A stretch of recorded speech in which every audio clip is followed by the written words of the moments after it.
Okay. So we're going to get back at it. The other guys have gone to grab something really quick. They'll be back. So we're going to continue Steven's story. Okay. So the bartender grumbles about cleaning up the body and says, fine, just don't make a habit of this. Understood. Okay? I appreciate everything you do, by the way. You make my job a whole lot easier. And it's not often that I give thank. I owe you something, basically. And one day when you need my help, I'll be there too. Okay. Get out of here. One more thing. Is it okay if I stay in your horse's, whatchamacallit? The barn? The barn tonight.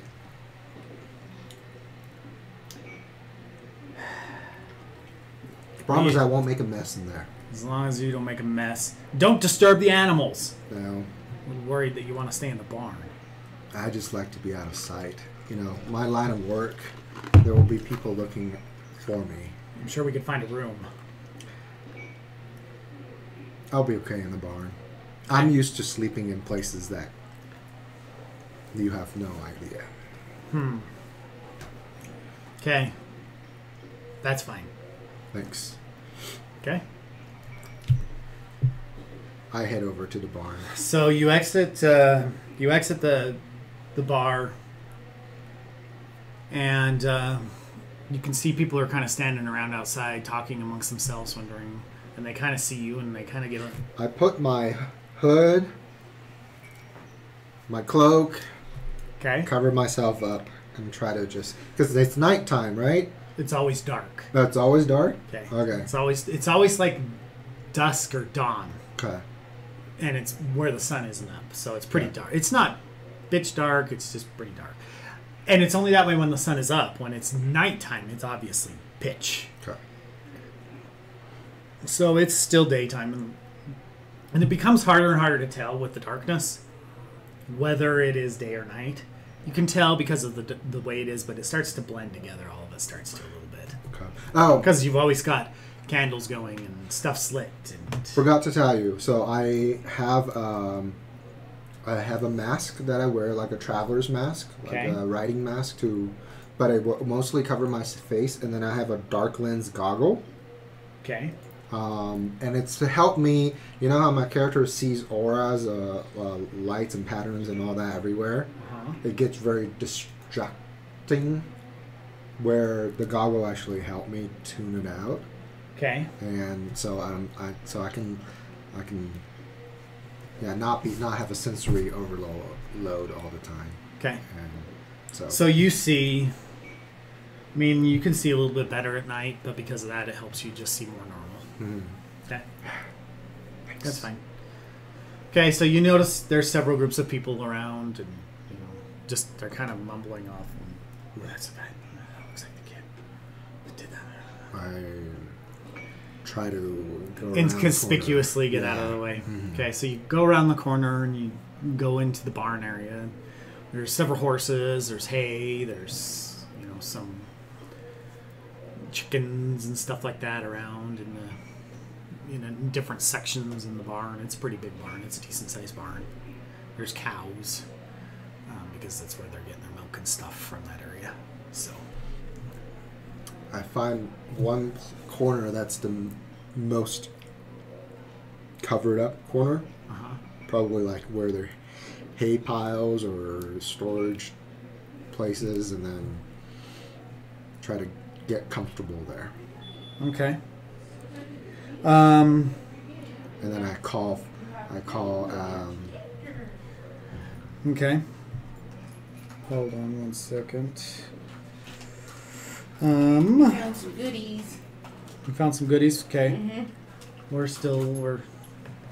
If you want to join, you can come. If you want to come sit, you can. I guess you can hear because eventually you're going to come across this anyways. So you sit. So you kind of find a spot to lay. And then I call Night Saber. Is that what we're calling your creature? Yeah, sure. So your creature comes out of its fade, and it comes up to you, and it's like a cat almost. It's a cat-like creature, and it kind of rubs up against you and it kind of purrs. And it's faded and it's kind of sparkly on fire-ish. And you pet it. Thanks for. And he looks. The kitty looks around and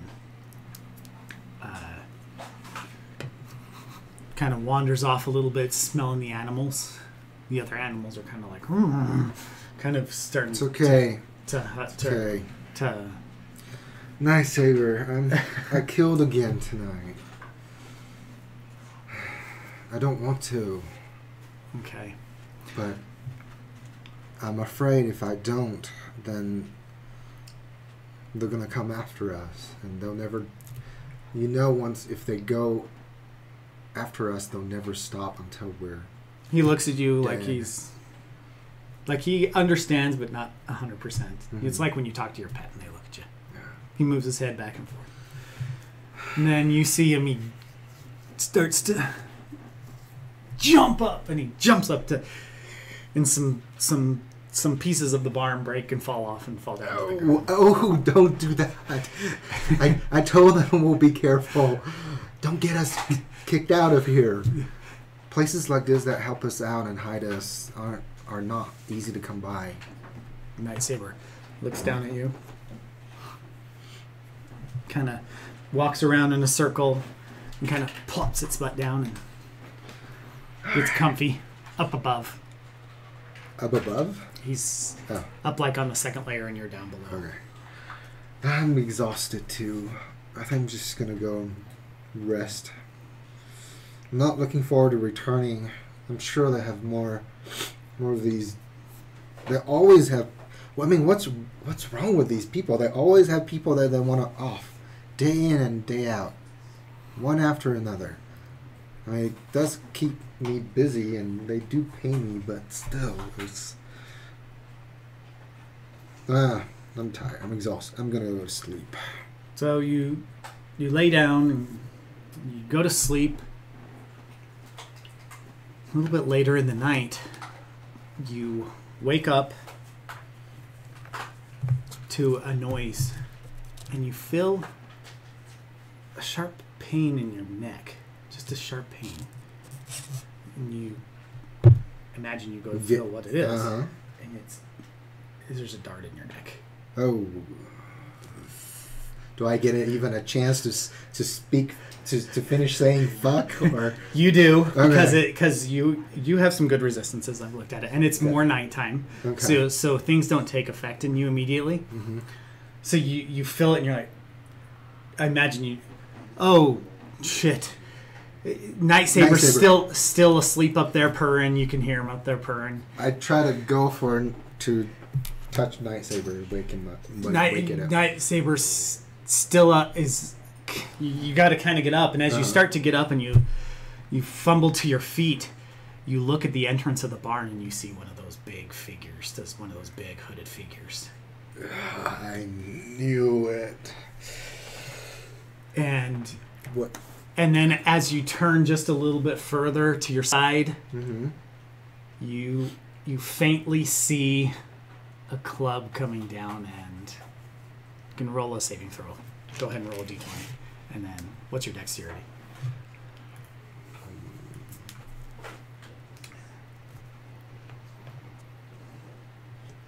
My where is this? Dexterity, right? Dexterity is 18 at Okay. nighttime. 15, so I have a +4, so it's a 19.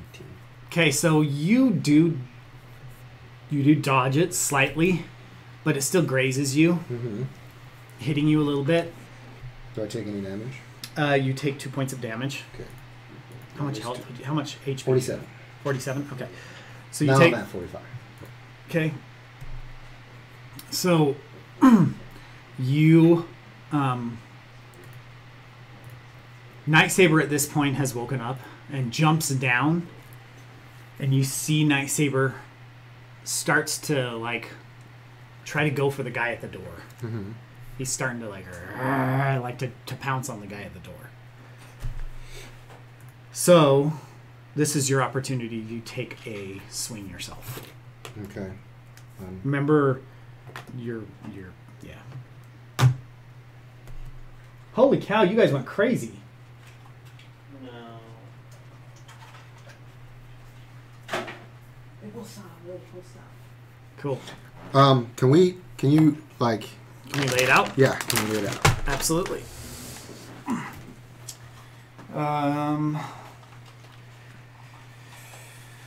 I don't know how much time I want to do it. Do you have paper, plain paper, blank paper? Of course, I have one paper. There's some I have that whatever it says PC character in it. Okay. Check out this. I got werewolves and a dragonborn. Check this guy out. Oh, he's cool looking. And then I got familiars, and Braden got a few familiars too. Okay. So I'm going to draw it out.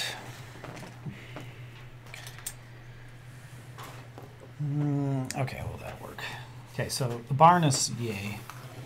Okay. The door is right here. So one of the guys is like right here. At the door. Place me where I am. You're And- about right here. And then Your familiar was up above you, like right above here. There's like a second layer. Kind of like, you know, that layer that was at the barn in when we went to Antelope Island. How it had that second out level when we walked. That's where he was up above. okay. So you can't really reach to Right, him right. very easily. Yeah. So he has since jumped down, I'll put the and you are up here, and there's this guy right here. Okay. So that's kind of the scenario. And the barn, it ends here. So you went in the corner, and there's like, Yeah. like Can some I even straw that you were see laying in. identify the race, or is he like cloaked? He is or- cloaked, and he's. Okay. You can see red eyes in the hood. You Oh. can see red eyes in the hood, but he's a fully hooded figure. Okay. All right. Okay, what are you going to try doing? I I'd say right now you kind of rolled this direction a little bit. As he swung at you, you kind of rolled that direction. And you're not on your feet anymore. I'm not on my feet. Okay. Because in order to avoid the swing, he's a big dude Mhm. and a big club, you had to roll basically out of the way. All right. I'm just. This is. Oh, yeah, I don't want to. I don't want to destroy this place any more than I have to.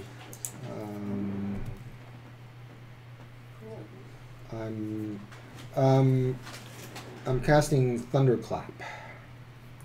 Read me Thunderclap. You create a burst of thunderous sound that can be heard up to 100 feet away. Each creature within range other than you must succeed on a Constitution saving throw or take 1d6 thunder damage. Yeah. Okay, roll to see if you're successful. Roll d20. That's a 6 plus 5 is a... it's only Not 11. so good. It's only 11. Okay, so you I tried! you What? try and you go to. I'm going to say in order to cast the spell, you kind of go, and it kind of it pops, but there's not a. It's like you go, and the guy looks at you and goes. The guy gun is like, and he takes another swing. Roll a d20. Oh, a 9. So, a 9 plus... Well, it's a saving throw, right? Yes, this is a saving throw.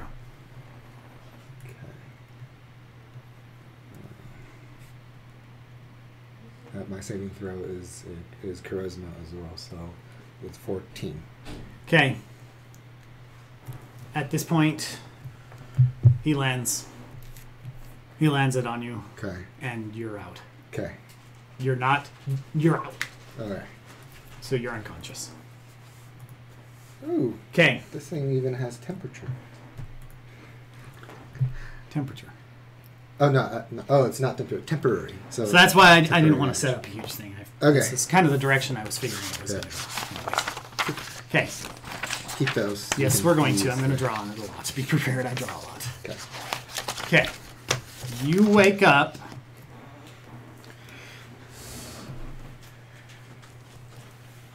In a cell. in a room. Oh, okay. Okay. And you are on a metal table. I'm like laying on the table? Laying on a metal table, and you are strapped down. Okay. Okay. Do I still have my clothes on, or what's going on? Like, You have underwear and like a t-shirt on. okay. And you are strapped down, and you notice around you, just by looking, your head's kind of strapped down as well, so you can't really move it too much. Mm-hmm. But you can kind of make a little bit of peripheral look around, right? Mm-hmm. And you notice several tables with instruments on them. Around. No. Instruments on them in the room. There's like a cart here with like tubes, and you can see blood all over the place. You're like almost in like an operating room. And, Okay. And where's your character? You're right there. And you do see some bigger dudes here. Okay. Gentlemen, we can talk about this. Let's not be haste. I'm less fun when I'm dead. You as you turn, you see what looks to be like almost an undead looking character-ish. Like a very like feeble looking man who's got like goggles on, and he's wearing almost like a doctor's robe-ish outfit. Uh-huh. And he walks over to you and he looks at you and he goes, "Silence, insect." And he grabs like a chunk of wood and he stuffs it in your mouth and he bands it around your head. Okay. So you can't talk. So it's like a bite thing. Okay.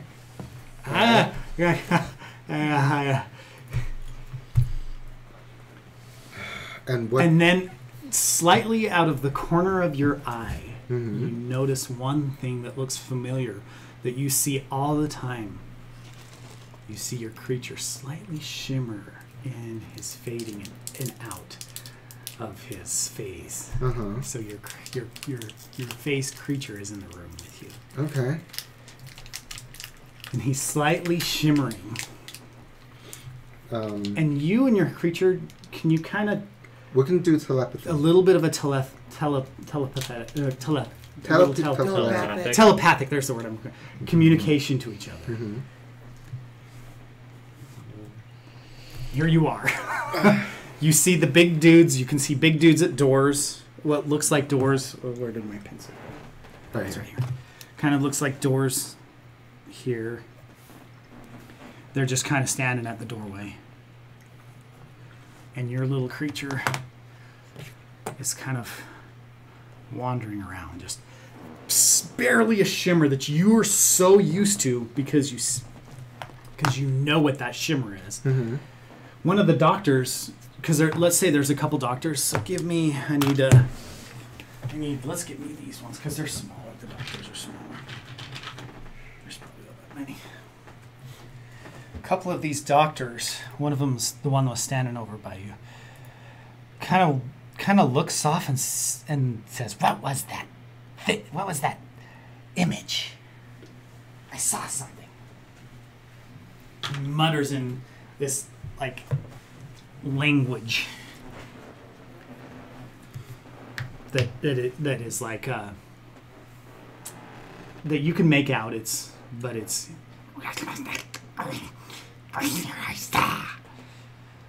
Can I roll to see if I even recognize the language? Not what it's. well, it's not a language. He's just really speaking just shitty. Oh, okay.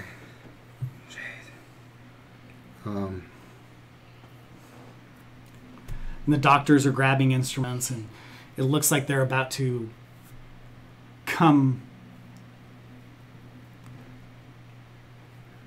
Your cat kind of, in a way, communicates to you, "Do I get help? What do you need? Do I get help?" Yeah, I give it sense I need help. You give it a sense of, yes, I need help. Yes. And I'm going to. I like it. Yeah, we got little pups. I like it. You give it a sense of, yes, I need help. Mm-hmm. So the creature, your thing, becomes fully visible. And as it becomes fully visible, these guys turn and start to step towards it. All the doctors go, "What is that? What is going on? What's happening?" And they kind of back off and move. And these guys start to come towards it. And your creature goes and he kind of jumps on him and then makes his way out the door. Okay. And that is where your story ends. Okay. Okay.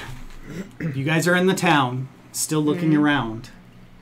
And you don't know any of this is going on. Obviously you do, though, now. But your characters don't know this is going on. I don't know where that's at or anything, Yeah. so it's all good.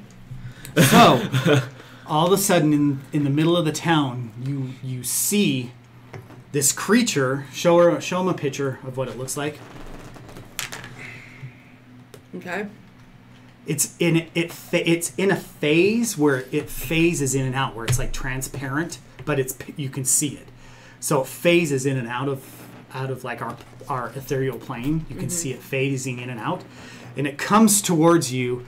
You guys have been just visiting the shops, trying to get stuff figured out, and this creature starts coming towards you, and it jumps right at you. And so we're gonna take this scene and set that aside because it's not done, obviously. And it jumps towards you, and you can see it wants something, and it starts licking your face. Look at my face. Yeah, like it needs your, like it's trying to motion something to you. Okay. You're like, okay, off, okay. What It's like an affectionate dog that wants to jump on you, and it's like kind of like Bugsy your freaking dogs every time I come over and they want to jump on you. Flopsy that's on Avatar, The Last Airbender. Flopsy? Yeah, remember the Earth King? Appa? No, the Earth King. Momo? The dog that he has. The old guy. He has his dog. The Flopsy guy. And he's coming to you, and you can see he's trying to communicate to you because it knows you have some sort of a touch with the magical. Okay. What's going on? What do you need? Do you need help? What? And you see it. It's jumping up and down, and it's trying to get you to go a certain direction. Oh, okay, I'll follow you. Okay.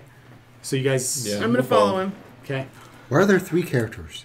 Oh, because there's actually... Where's your a third person? I put it up there. So I got this. So there's actually like an NPC technically. But Not it was really. only you two wandering around. Mm-hmm. Oh, was it? So it was just, which one are you? I'm the tiefling. You're this one right here? Yeah. Okay. So, you guys follow it, right? So it takes you, down some corridors, and you follow it for probably a good 5 minutes, and it'll get to an area, and it's like just really antsy. It's jumping up and down. It really wants you to follow it. What is it? So are we here? Eventually, you wander off to an area, and you get to this building that is off in the. You've gone down an alley. You've turned. You're like, oh my gosh, I think I'm lost in this town now, because it's turned you down back alleyway after down the street, and you finally get to this building, and it's a pretty decent sized building, and it gets to the entrance, and it wanders into the entrance of this building. Before then, it's been outside the buildings, it's been around, and it wanders inside a building. You guys follow it inside. Okay. Is it here, or are we supposed to go in? It kind of comes back outside the building, and it's like it really, you can tell it really wants you to come in. Okay. So we slowly and cautiously make our way in. Yeah. Okay. I do, Yeah, I'm gonna kind of stealthily go. because I'm kind of leery about this. Okay. So you enter into this building, and as you enter into the building, you first enter in, and there is. Thank you.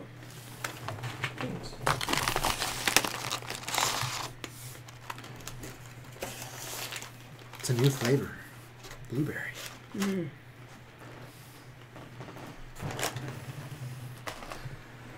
There is, you enter into the building. It's kind of not to scale, I guess, but I'm trying to make it so that it works. You guys are probably like, literally like this big. Okay. And as you enter into the building, this almost looks like a,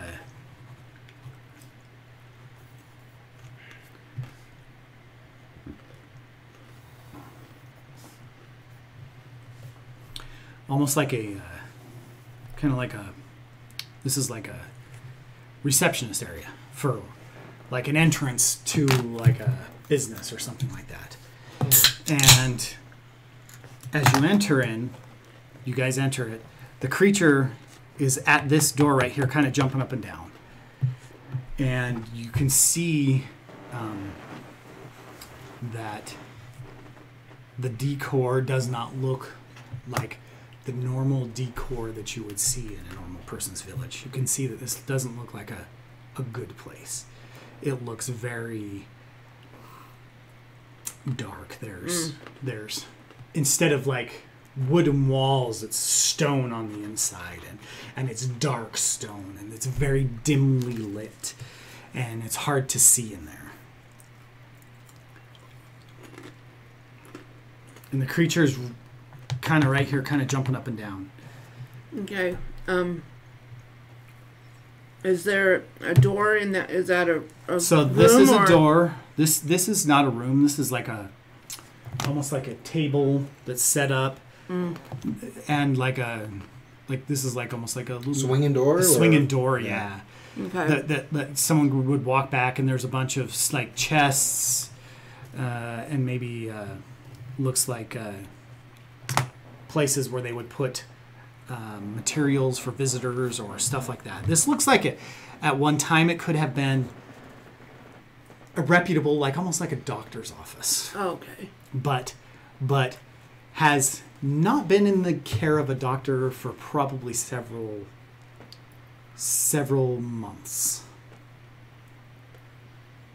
And it looks kind of run downish a little bit.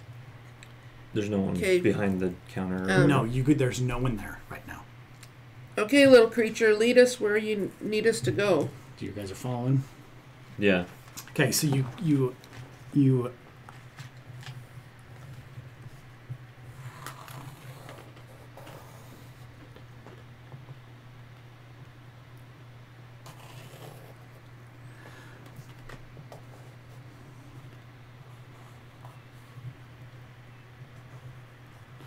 it walks you out into this hallway,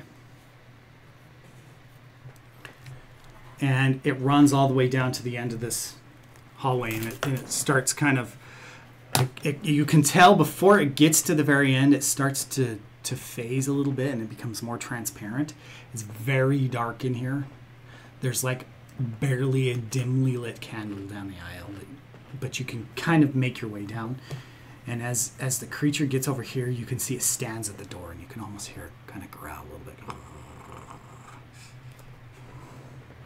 Okay, so we're going to slowly make our way down the corridor and just You're doing it being as well? cautious and keeping an ear and eye out. You're doing the same as well, I imagine. These are doors, by the way, or doorways, and they're all shut. These are shut. Any windows Okay. or anything in it? No, you can't see anything into it. It's just a hallway with doors. And Okay. like, there's like one candle, like let's say there's a candlelight source like right here, and it's barely enough that it's like almost a pitch black hallway, but you can kind of see the doors and barely make up little things. All right.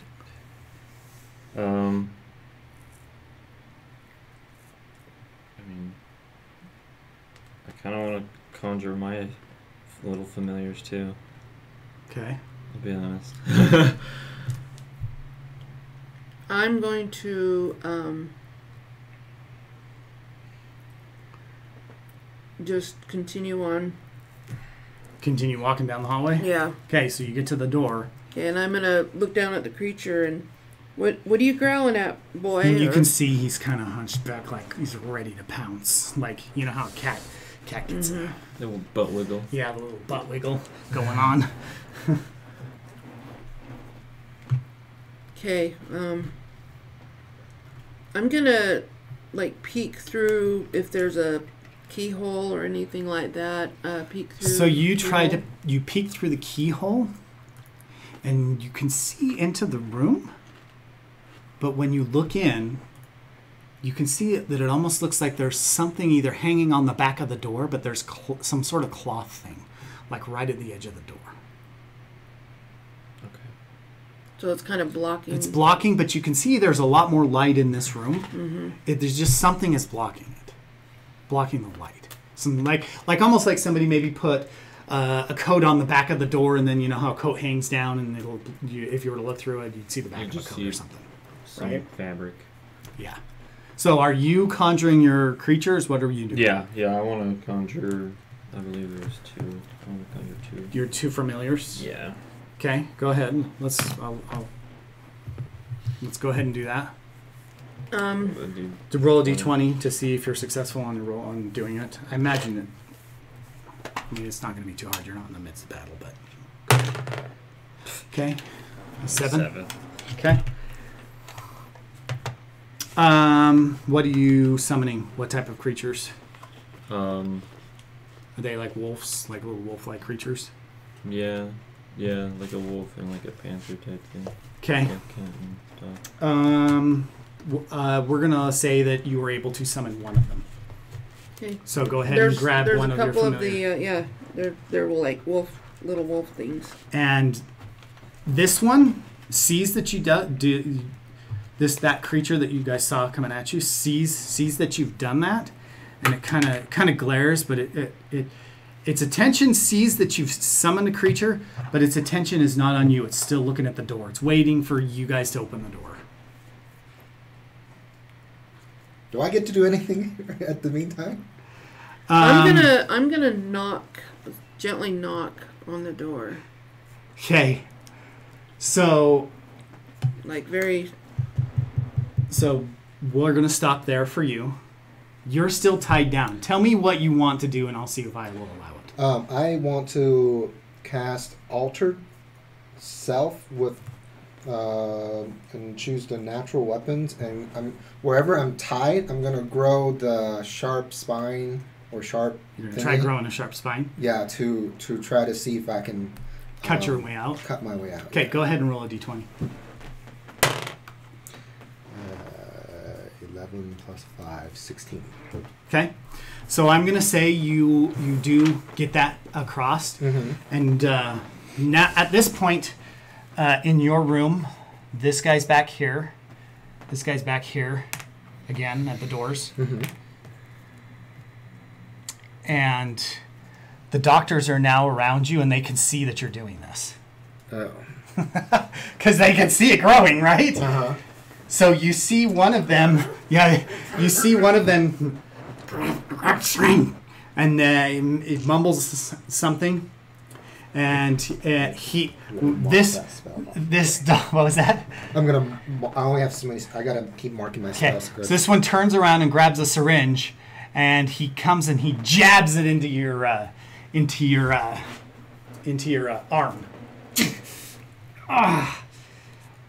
And you can feel, and it's like a yellowish liquid in there, and he injects it in you, and you can feel yourself starting to fade and get sleepy, and you're like your drunky feeling of past. You can feel that happening to you. All right. Your things are still growing, but they've injected you with almost like an anesthetic. Okay. Jesus. I'm gonna cast. I'm gonna spend a sorcerer point again and cast without mumbling. Fireball right at him. You can't move your arms. Your arms are not free. Remember that. You have not broken free yet. Right. That's why I'm spending a sorcerer's point, so I don't have to do voice or motion to cast. Okay, that's fine. Okay, and I will mark that off as well. I only have 5 points. Okay, roll a d20. We're gonna see what happens here. Yep. 14 plus 19. Okay, so you end up hitting him. Mm-hmm. It does knock him back. He's already injected you though at this point. It does knock him back onto the ground. He does hit the tray, and some of the stuff falls all over to the ground. Some of the syringes break. Some of the stuff ends up shattering. Let's see what you get. 16, so 18 points of damage. Okay, the guy. Oh no. Yeah, I'm missing 2 more. It's 8d6.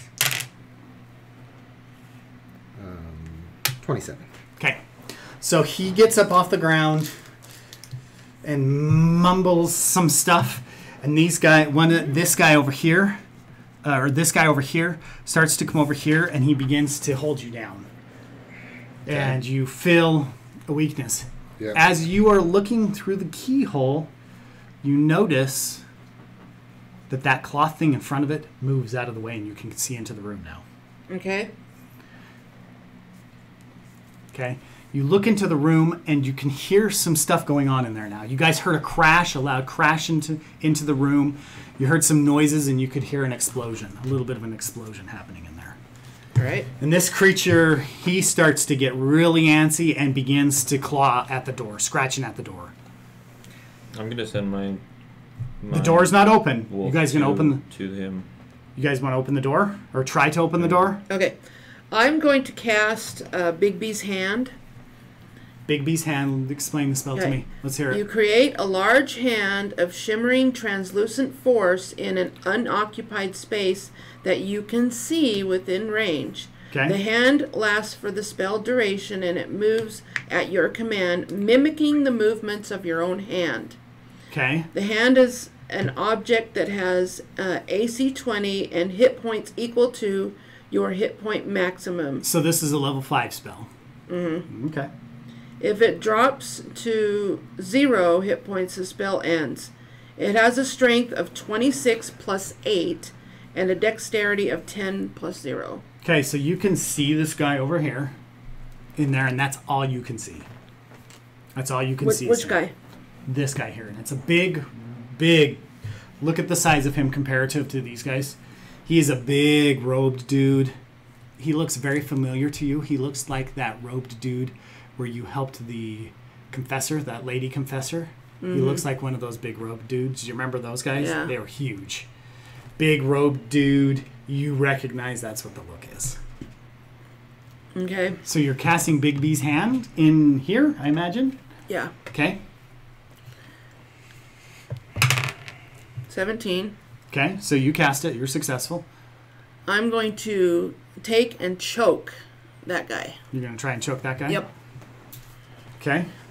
Now remember, the strength on the Bigby's hand is like more than my strength.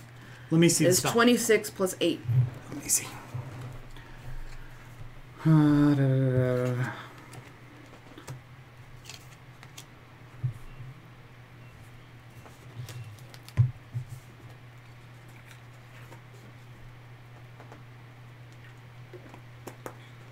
Okay. So you're going to try and almost like force choke him. Mm-hmm. Okay, so you start to grab him and... Okay. Give me a second. Let me take a look at something.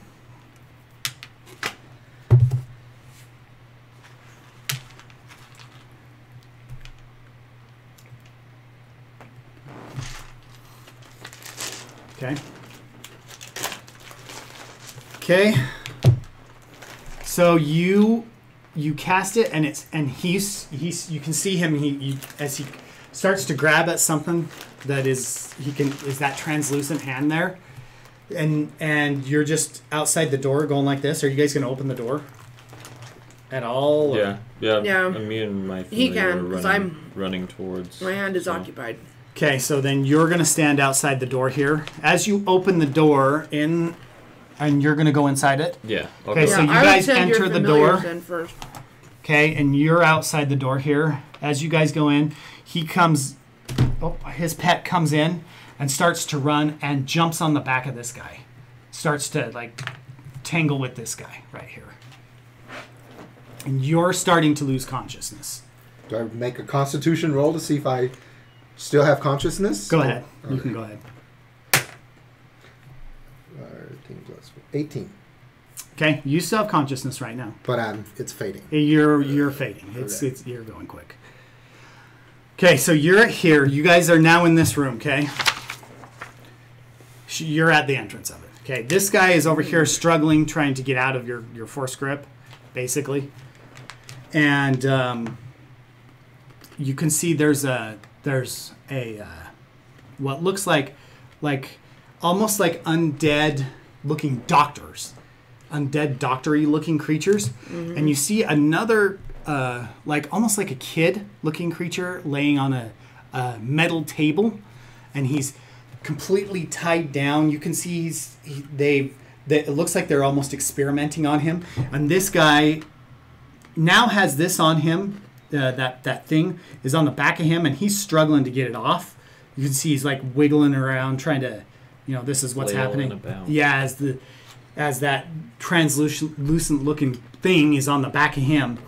And these guys turn and start to look at you and start to like what the hell's going on. And this guy continues to pay attention to what's happening here.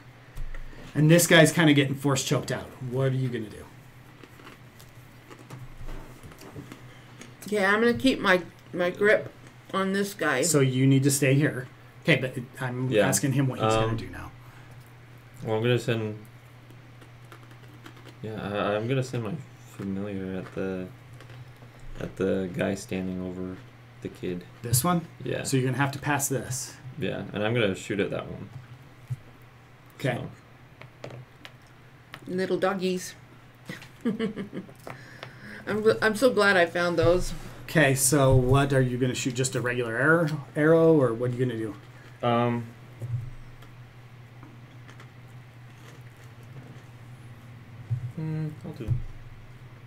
do lightning arrows. That'll actually, or flame arrows actually, because that'll bring some light in here too. Flame arrows.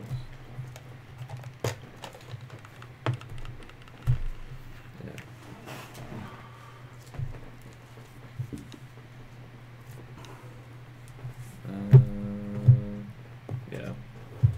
And it says Should have gotten 1d6. some non-carbonated drink. Now I'm burping. Nasty. And then I'm gonna do flame arrow. Okay. Go ahead and roll a d20. Yeah. Okay. No, not right now. Okay. Okay, you roll 5. What is your charisma? Probably not great. Yeah, it's terrible. Let me see. It's a 2. Oh my god. Your charisma is a 2? Yep. And your constitution is a 6? Okay. Okay. Yeah. How do you get charisma of 2? Well, we had The lowest specific. Oh. amounts. Oh, Like, to we had spend? to spend. Oh, okay. I'm Yeah. like, if you did the die rolls thing, the lowest you can get is a 3. Because you get a 1 on all 3 dice. Yeah. So, So you go and you cast Fire Arrow, and it completely misses the target. did it hit me instead? No. Okay. Luckily, it just whizzes by and kind of hits into the wall beside it. But now it's almost like you have another candle, except for the wall is starting to catch on fire. Mm-hmm. Not good. Not a good thing, because now the building may start on fire. But it's not your building, so what do you care, right? Yeah, I don't care. Is Light. that guy like...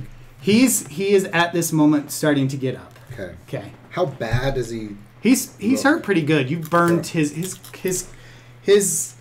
clothing is burnt. He's got burn marks around him, and he's struggling a little bit, but he's still alive. You're continuing to hold him back. Mm-hmm. Okay. He begins to strike against it because he can actually feel the thing that's hitting there, and he doesn't destroy it, but he does start to damage the thing, and I can destroy it. So be aware of that. It can be destroyed. You're Yeah. only holding Yeah, I him know. temporarily. Okay? This guy begins to go over here. Your creature starts to make its way over there. It doesn't quite make it over to him during his turn, and he starts to move. And then this guy gets over to this direction, and you see him as he pulls like a small vial out of his Cloak. like his cloak or whatever, yeah. And he throws it to the ground, and you see some smoke appear on the ground in front of him. And as you kind of begin to start making it out, it's starting to form into what looks like little skeletons are starting to form on the ground out of the smoke. They begin to appear. Necromancers. Yeah. Holy cow. All right. These are not just dark market organ harvesters. So you're like, oh shit. And these skeletons begin to appear, and this one starts to kind of move off to the side because he's not in the best of shape. And this one kind of goes over to it looks like he's trying to help him a little bit. And this guy ends up shaking him off, and he flings him this direction, and he lands on top of you. Okay. And then he pulls out, so he's landed on top of you. Mm-hmm. And he begins to pull out a scythe just like that. And he starts to make his way this direction towards the table. Okay. Your turn. And you're still losing consciousness. He is so starting you're to lose. like, Yeah, and you're getting close to losing it. Okay. So your pet is on you, and this is this merging. Okay. If you decide to, I'm gonna have to merge, but I don't have stats written, so it's whatever you say. I'll Okay. decide what happens. Okay. Okay, so is that what you're gonna do? Yeah. So the creature lands on top of him, and you guys witness he basically he's able to finally at a point he's cut one of the straps free because he's cast like some you guys could see like almost some spikes growing off of him, and he brings his hand around the creature, that one that came and was helping you, and he reaches around and he grabs the creature, and as he grabs it, there's almost like a glowing flashing light as you witness he starts to change, and the creature and him start to merge into one. okay. So that ends up occurring. Let's see. Okay, I'm going to say that allows you. That takes one turn Okay. to do this action. It's going to Makes take sense. a turn to do this action, and in the turn, you grow and change, and it breaks you free of the table. Okay. Now, it brings you out of consciousness, falling asleep a little bit. Basically, you've spread the sleeping agent between. You've shared it, so it's not fully. So you're a little bit more conscious, but you still feel the effects of it. Okay. And it breaks you free, and you fall to the side of the table, and now you are merged with the creature. Okay. Okay, and you've fallen off to the side of the table there. Okay. Okay. Where are we at? Who's gone? Whose turn is next? Let's see. Okay, so this guy sees that happen, and he starts to move towards you because I think he hasn't really fully fledgedly had a turn yet. Okay. He's moved this direction, but he's moving back again Okay. because chaos is starting to happen. Okay. This guy is continuing to move here. Your creature is moving a little bit closer, and I think it's your turn still first. And you're still holding him, or do you want to release it? You can feel that he's damaging your force grip. You can see that he's damaging that. Yeah, I'm going to release it and cast Scorching Ray. Okay.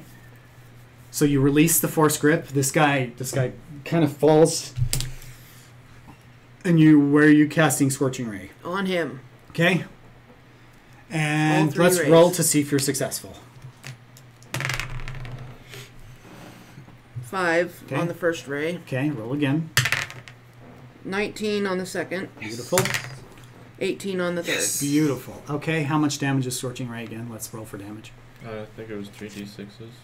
Something like It is All 3 rays are 2d6. going towards him, that. right? 2d6. 2d6 per ray. Oh yeah, you were rolling 6 at a time. That's what. was Okay, happening. so let's roll 2 at a time because I want to see what each ray does.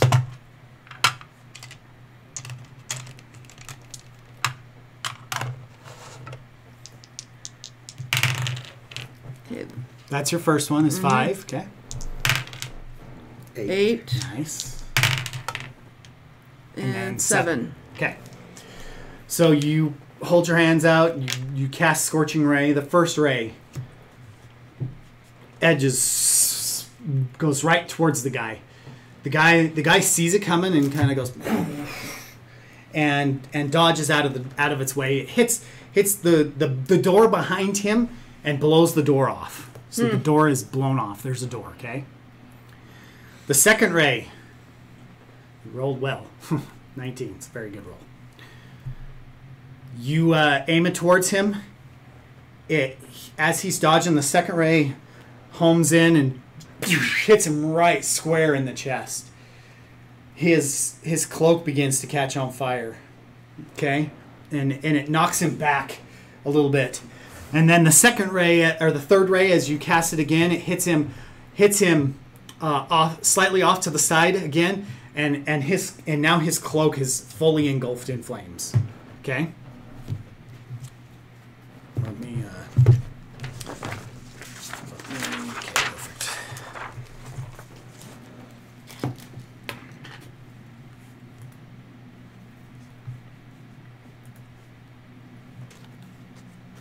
Sorry, just a sec, guys.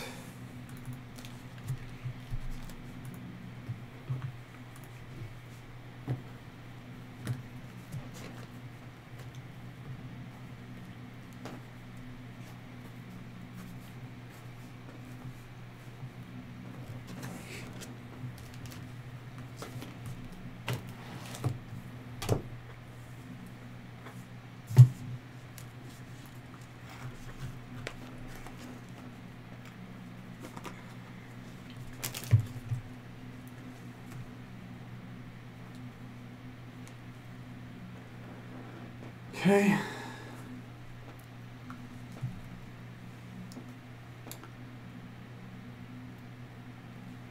Okay.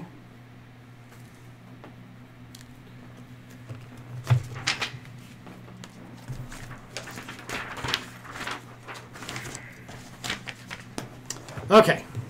You can put that back in there. Okay. So this guy is, now you're clearly in the room.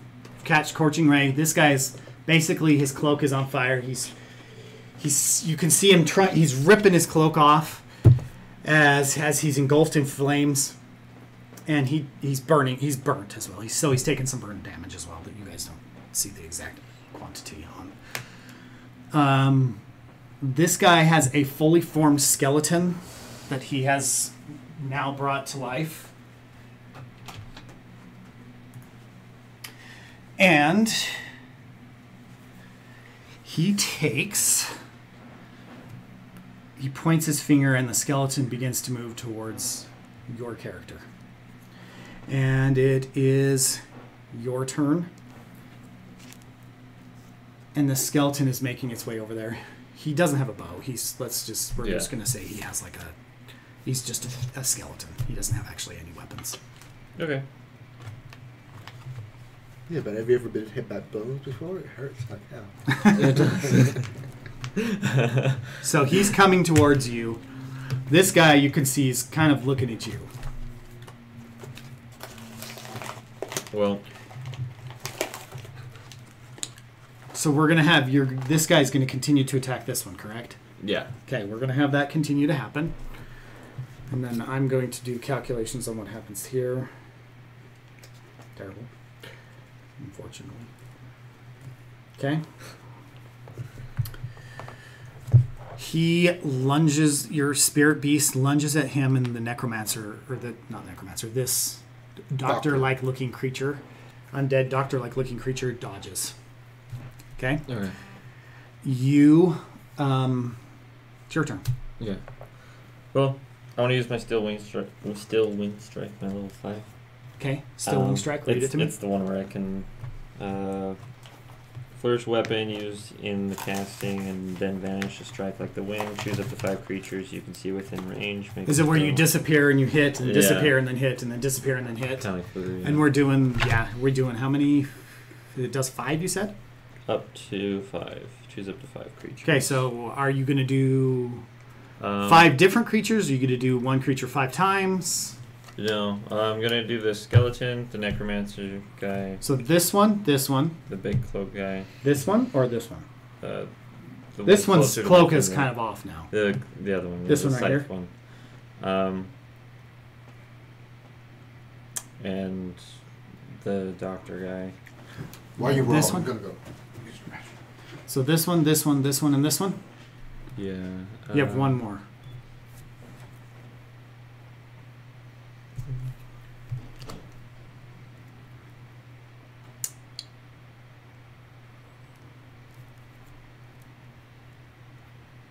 Then I have to tell. Then I can. Yeah. So. Like I can do one more hit. Yeah, because you Or- have 5, right? Right. Yeah. So 1, 2, 3, 4. Or you can do one of them twice. Yeah, I'll do the.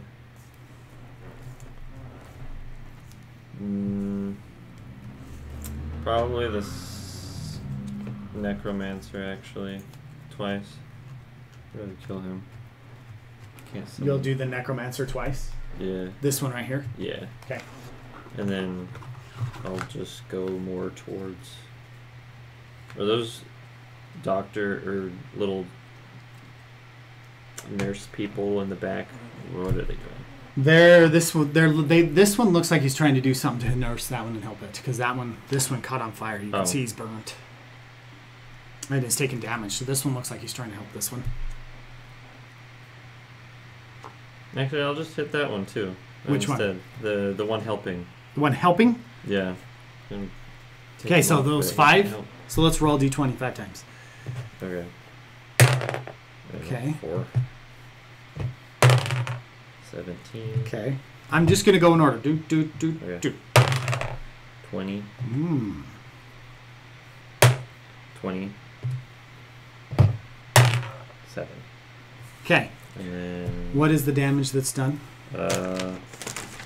on a hit, a target takes 6d10 force damage, which is a lot. Wow. Let me see. What level spell is this? It's a level 5. It's my highest attack spell.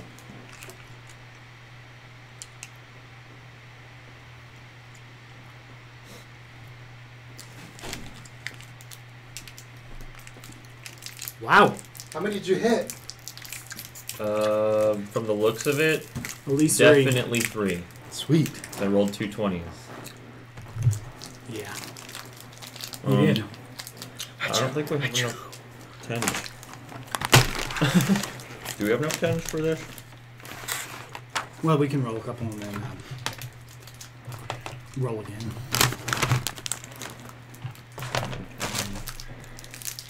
I do like the great ones. They are good. Great points are my fave. Okay. I guess we'll just roll 3 at a time unless you have 3 more and then you just do 6. But There's one.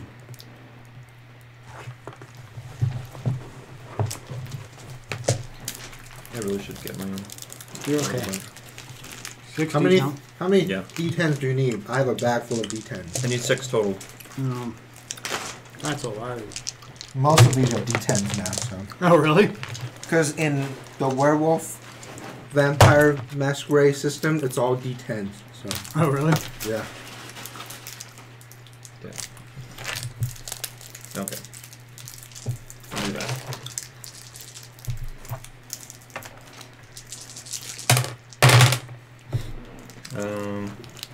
6, 12, That's 10, 16. 18. 18. Is it 18? Oh, yeah, because So 4. It's 18. that's It's 18. 18. You're right. 18. Okay, so 18 on your first. So I need to write this down because it's a lot to remember. Yeah.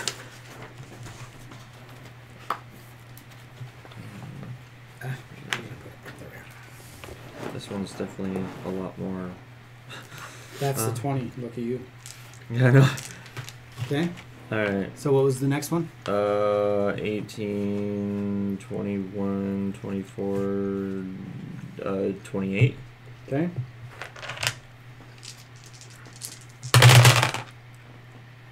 Um, 15, 22,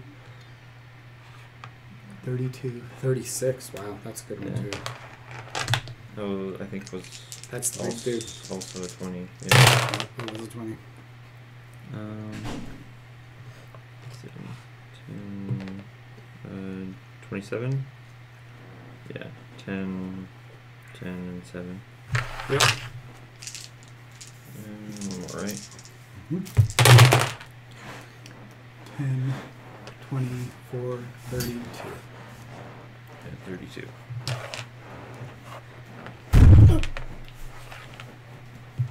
Just leave those there, because I'll probably Okay. one day need them again. Thank you. Definitely. I'll take that one back over Oh, here yeah, so yeah. I don't get confused. And then those are seeds. Okay. Okay. So you basically do a flourish where you disappear. You go poof, and you peer behind this guy and you go to strike him, which is surprising because he's your closest, and you miss. Okay. Yeah, ultimately. You appear behind this guy right here, and you strike him beautifully. You critically strike him. That's your 20. You do a very good job critically striking him.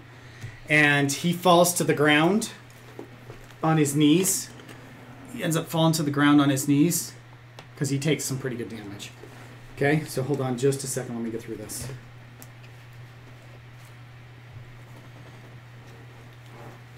Okay.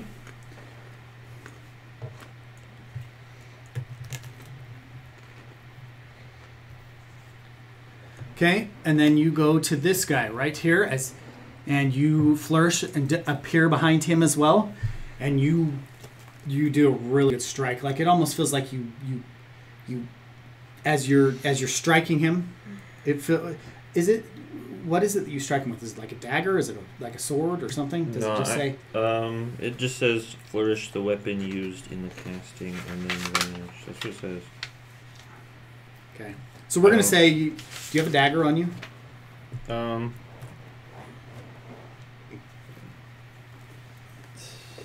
Technically, I have a cruel and my glaive, which is like the Chinese glaives or whatever, which is like a halberd kind of. And Okay, then we're the gonna have you cruel is- striking with that because that's how it's Yeah. gonna be. Okay, so as you strike this guy, you can feel when you strike him in the back, you can feel that you've broken through some bones in the back of him. You can feel you've hit bone in there. You've hit him pretty good. That's Sweet. Yeah, that's a good one. Okay, and then you appear behind this guy, and you strike him as well. Basically, you're into the side of him. You don't feel like bone or anything like that, but you've striked him pretty good on him.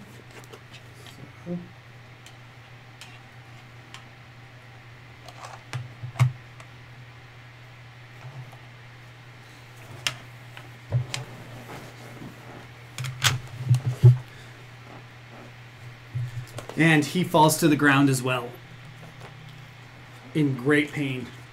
And then you appear behind this guy to strike him, and you just barely you gaze him. You don't quite hit him full-fledgedly, but you hit him pretty good. You still hit him. Okay? Okay.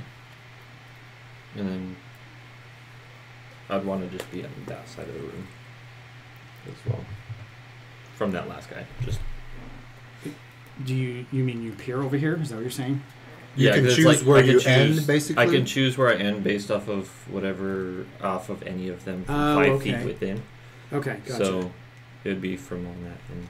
And I might, so since I did it in order, I might as well just do it that way. That's easier. Think about. Okay. Or if he's the last guy, then he would be the Yeah. 5 feet around him would be where you can Yeah, it choose makes to. sense. That makes sense. Okay. Okay, that's where we are. So this guy spends his turn trying to get to his feet, and you can see that he's in some pretty good pain.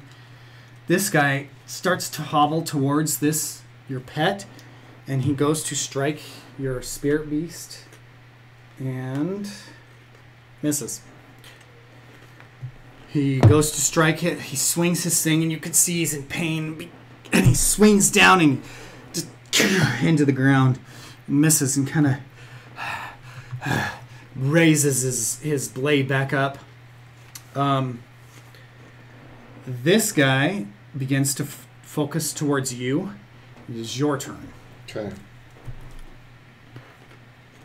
Am I still on the ground? You got back up. Okay. Ooh, I'm going to then. He's behind. His back is to me. Right? Yes, it is. It is Okay. to you. I'm just gonna cast a simple fire bolt. It's a cantrip. Let me roll the hit first. Yep. 18 plus 8. Okay, 26. you're good. Okay, then it's just a simple 2d10. 17 plus Okay. 5, so 22 damage. Does that kill him?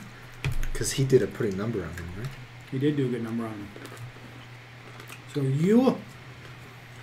you basically stand up, and you get up, and the guy's like right there with your back to him, and you go, boom, on the back of him, and you send him.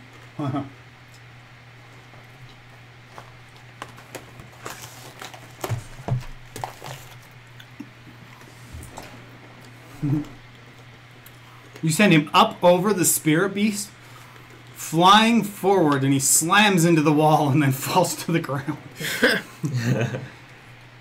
You can see that he's still alive, though. And he's like, boom! And he's, oh. Is he on fire though? He has fire all around him. He went flying, and it caused him to fly more than anything because it was like so close range. Okay? And he lets loose this like scream, right? Like I just did, basically. Okay? Now, this guy, which you gazed, is still helping this guy. And he reaches into his cloak, and he grabs a vial that has a brown concoction in it with green sparkles.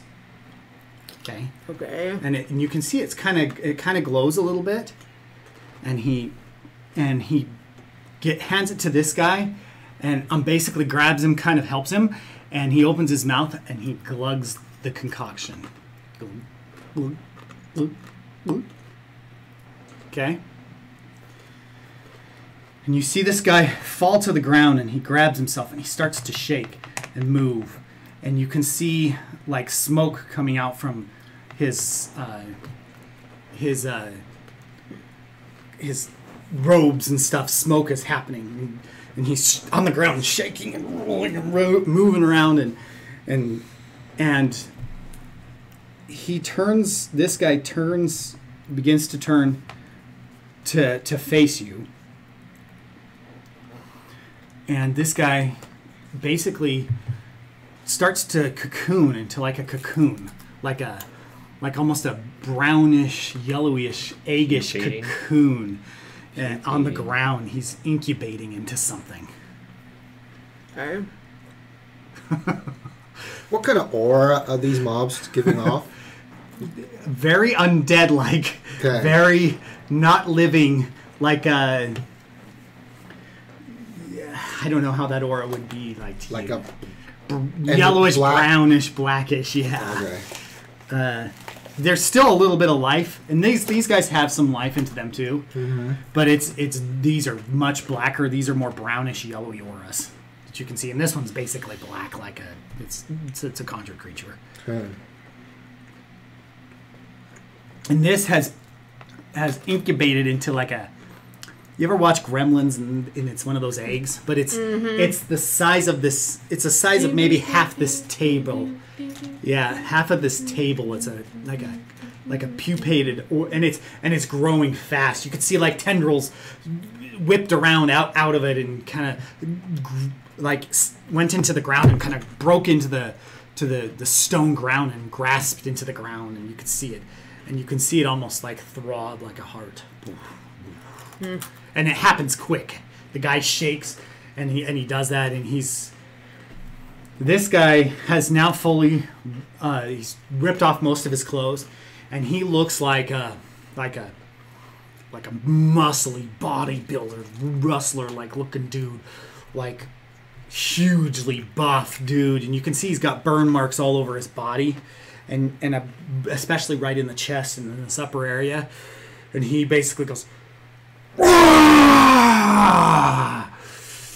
And he starts making his way this direction. Burning hands. Okay, so let me make sure everybody's had a turn. And I think they all have. Okay. Okay, so I think we're back to you again. 18. Okay, read me burning hands. As you hold out your hands with thumbs touching and fingers spread, a thin sheet of flames shoots forth from your outstretched fingertips. Each creature in a 15-foot cone radius must make a dexterity saving throw. A creature takes 3d6 fire damage on a failed save or half as much damage on a successful one. Okay, go ahead. It's a cantrip. Yeah, it's a low level. Will I need to as well? No, she's aiming at this direction, right? Yeah. Yeah, So that also hit the cocoon? How It's a long? 15-foot cone radius, so it...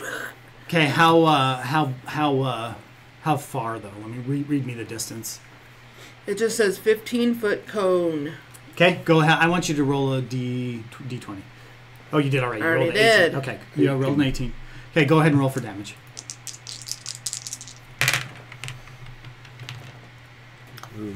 Nice roll. 14. Okay, that's very good. Okay, so you aim it that direction, and it cones that way, and with the radius of the cone, he's standing so far in front of you that maybe a small smidgen of it may hit the cone, but very little of it. He takes the full blunt of it because he's in front of you. You're coning. It's like a flashlight. If I take a flashlight and back it off, the cone's bigger. You're only taking up a piece of it. But if I've got the flashlight right next to you, there's no light that's going to go past you. So he's close enough that only maybe smidgens of it go past. Does that make sense? Mm-hmm. Okay, so he takes the blunt of it. Okay.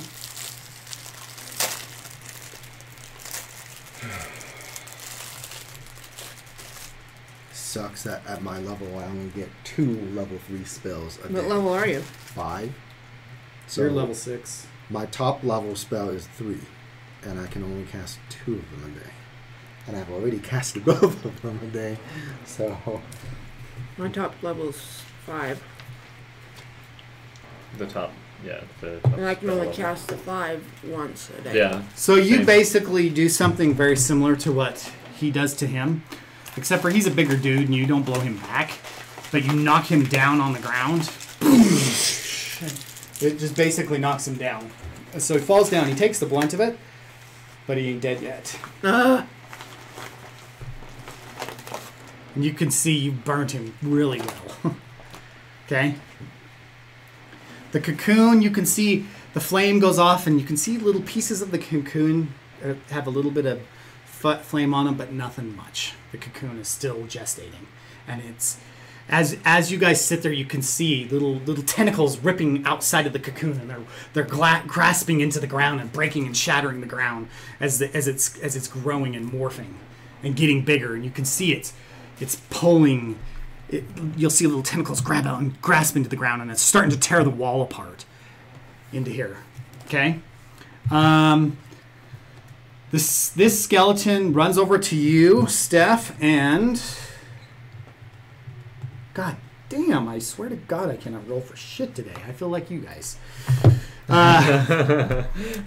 He tries to swing at you and clearly misses. And this guy spends his turn getting back up to his feet because he's not in good shape. This guy spends his turn getting back up to on his feet and Back turns. up to shit. Yeah. Your little guy turns and goes towards him, and let's see what happens with him. Okay. Let me do this.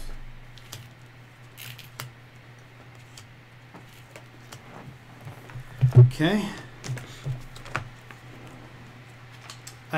If in case you're curious, I have dice on this. I'm not curious. I knew what you were doing, so Okay. it's neat to have the, because then you can just input however many of which dies, and then That's what I'm doing. yeah. And your little spirit beast jumps on the top of him and begins to tear at him and tears his throat out. Your first one All right. is dead. Cool. That changes things. Okay? That guy is dead. Okay? This guy begins marching towards you. Okay. He's injured pretty good. You can tell on his right side where he stabbed him, he's broken bones and he's crippled a little bit Okay. because like he's Is he bleeding? oh or is he, yeah he's okay. bleeding, and I'm taking all those things into account. No, I was just curious. Does he bleed? Oh or- yes, he's bleeding, Okay. and it 'Cause it is could- blood. It is blood. Okay. It's not a Like a decayed. yeah like these guys' Substance. blood does not look like blood. Mm-hmm. It doesn't look like blood Okay. when they're bleeding. So the blood you can see on the ground for where he stabbed him is not blood. Because that changes what I cast. So. Okay. So he gets to you and he pushes the table out of the way a little bit. And that's his turn. It'll be your turn next and then your turn next. And then this guy's turn. Okay? So your turn.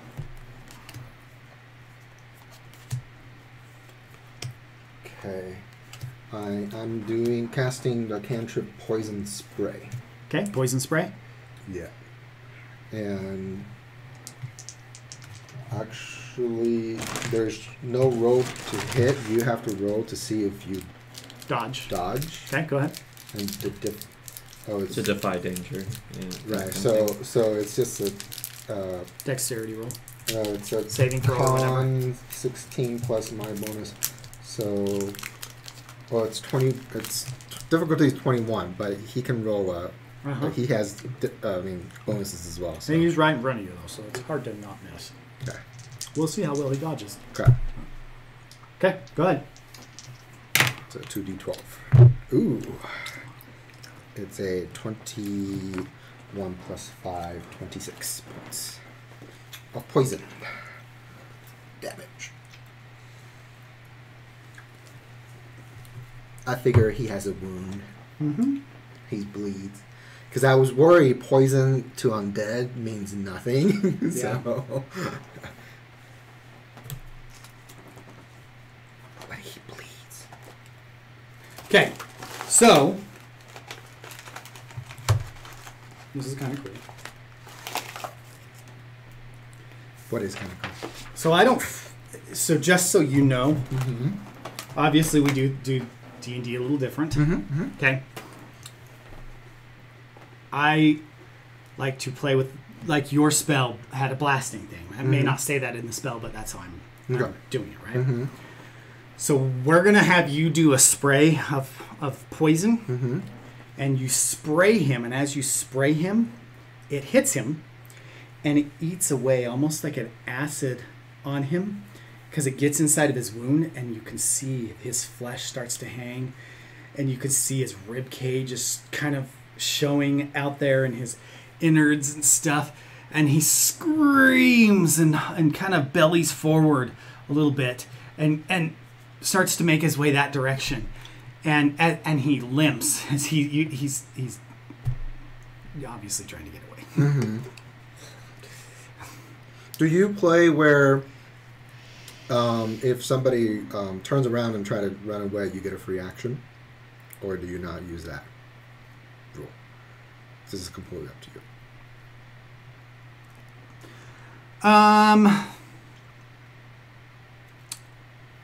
I guess it's situational. Right. That's why I said it's up to you. It's situational. So basically, I'm asking, do I get a free action? Do you want? Are you gonna go? Do you get to go again? I'll say you can go again. It depends on how long it's going to take for you to act. Mm-hmm. So it depends on the action you want to do. Mm-hmm. If it's something that's a quick action, I will allow it. If it's something that is a time-consuming, like casting a spell or anything like that, by the time you get something like that off, he's gone. I'm just going to pounce at him. I mean, I merged with my beast. So. Correct. So you're just going to jump on him and try and start tearing at him. Yeah. Okay, so go ahead and roll d20. It is a 9 plus my dex is a +4, so 13. Just a 13. Okay. Not a high roll. Have we determined what you do for damage? Are you going to bite at him or are you going to claw at him? I'm going to claw at him. Well, because I had previously the... So you're going to claw at him? The altar self that I cast, that would still be there. I would just, So let's go ahead and roll... Weapon, let's go ahead and roll... 2d4? Natural claw damage? Yeah, let's just do that. Okay.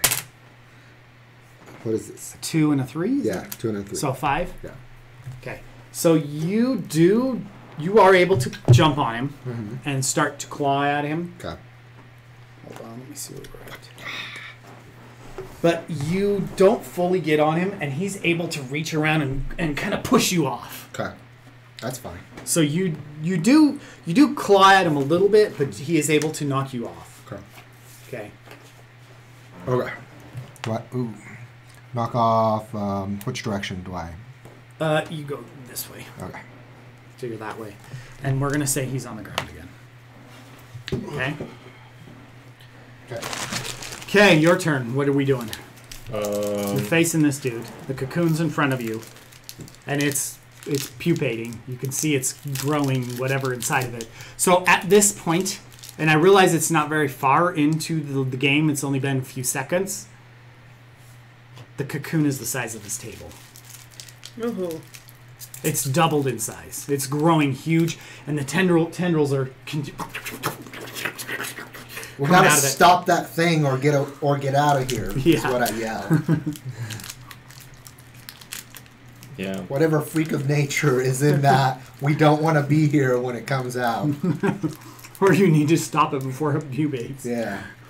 Before it bursts free. That's what I yell. I would imagine this room is still burning like crazy. Hey, there's a fire going up the wall here. There's a fire over here. There's a little bit of a fire here. And little pieces of fire on the ground. There's only one door in this room, so this is a fire code violation. Door here and door here. Oh, okay. Yeah, and that door blew open after. You wanted your scorching rays miss and you hit and blew the door back. And believe it or not, that door leads outside. Cool. You can see outside. Yeah. Well. Wouldn't all this commotion alert some of the town guards or something? How long has this battle taken? Probably 3 minutes, 5 minutes. Yeah, a couple minutes. Each round is only 6 seconds. So remember that. Yeah. So literally, yeah. 3 minutes. Yeah. Boom.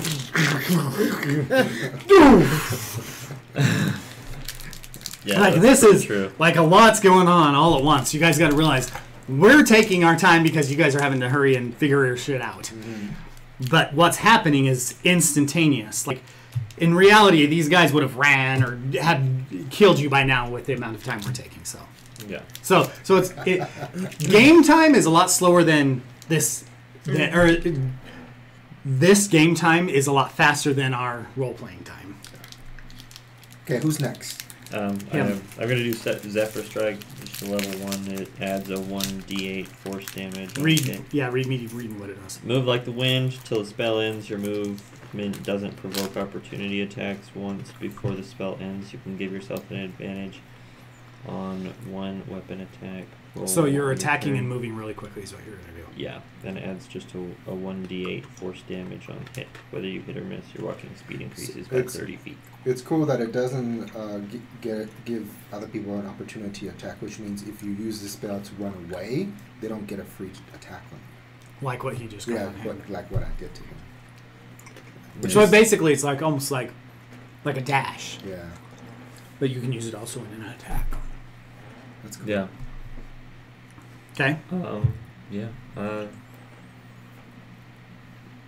of want to try to. So what are you going to go for? There are a lot of targets still alive. This guy's alive. That guy's alive. I mean, they're probably barely alive. This guy's alive. Probably barely alive. And then there's that big and then there's a big creature. cocoon that is now, honestly, let's see. Let me find about the size of what it is about now. It's about the size of this. Wouldn't it be funny if that's what comes out of it too? Wouldn't that suck for you guys, huh? Yeah. That's about how big it is at this point. It's and huge. it's continually growing. And it's continuously growing. You got in a few turns, it might be bursting its way through. So. And it would be bigger than cutting it out now. Well, you could try stopping it and damaging it and jabbing into it. I mean, that's what I want to do. Steven's like, yes, please. That's what I want to do. Okay. Yeah. That's when it's weak. Yeah, because right now it's susceptible. It's got a weakness. Yeah. So you're going to go around him and go towards it Yeah. and strike? Okay, Yeah. so what does it add to a strike? 1d8. And I don't actually, we didn't ever calculate what I would do. What was your scythe? Or your glaive? Okay. What does a glaive typically do? A glaive? Like It's kind of like a halberd, but like lighter. Because it's like a Chinese halberd where it has like just the sharp tip and like a blade on it. I would say maybe a 2d8 at most. Yeah, let's roll 2d8s then. So, you'll roll 3d8s because you're using this to do it. Yeah, let's try that. So 3d8s. But if it's I really not, do like those. if whatever you're attacking is not moving, it can't dodge or anything. Like it's up to him. You can just automatically do max damage because Let's roll. it is not moving. But yeah, On the roll. roll big. I don't have to roll for a hit though, right? No, you're going to hit. Because it's not- it's there. It's not not moving. Okay. Yeah, 10. 10. Okay. So you almost like wind gets around you almost, and you move really quickly around him as he kind of starts to lunge towards you. And you go to the side, and you take your glaive, and you go boom, kind of strike into it. Did it cut open the cocoon later? Yes, it cuts it open, and stuff starts to spill out. And you can see that it's no longer, it doesn't look as though, as that happens, it looks like it's no longer growing. But there's like a yellow clear fluid that's spilling out of the cut now. Like you've cut the cocoon or the egg, and now the yolk is sliming out of it. And so it spills all over you and gets all on top of you. And it's almost like a mucus, like a slimy, mucusy. Thick. Yeah, thick. What? Yeah, we gotta burn it. Okay, so this guy, Well, we have 2 people to do fire. this guy turns around and he starts to make his way this direction. And as he gets over here, he pulls another vial out, and he throws it to the ground again. And you see the smoke start to swirl, and you see another skeleton starting to form. That's the guy you guys have done the least amount of damage to, FYI. The doctor that was helping. Yes. And he summons himself another skeleton. Okay. Dude, I wish we have a holy spec something in this party. We do. Oh, He's we just do? not with us at the Oh, moment. okay. That's true. You have a paladin. Yeah. Because paladin would rule this shit right now. Yeah, he We could also be- have a very powerful wizard as well. But he's not with you. I know. Yep. Okay. Oh, he's back at the inn. Uh-huh. This guy gets to his feet. And this guy starts to get to his feet as well. Your spirit beast is waiting for a command. Go attack the one that's slide through. Might as well This one help here? kill him off. So he jumps on him again. Let's find out what happens here. Because he's got to make his way all the way up. Sadly, when I roll shitty rolls for mobs, I roll shitty rolls for you guys too. So he misses. Maybe I need to restart the application. Because I rolled like 1s and 2s and 3s all day. Clear the cache. Clear the cache of it. Maybe it thinks that I'm rolling a d6 instead of a d20. And your spirit beast goes to attack and clearly misses. Okay. You've gotten back to your feet. Okay. He begins to open his cloak, and this one begins to open his cloak and pulls out a liquid that you guys recognize. It is a brown, yellowy liquid with green dots in it. And you see him, instead of immediately drinking it, as he's very injured, you see him look at it like he's thinking about what he's doing. Like, is this it? This is it. Oh, like a failsafe. Yeah, like, Last resort. yep. And so this guy grabs that liquid and Suicide looks at pill. it. He basically it's almost like a suicide pill. You got it. Thunderclap. Okay.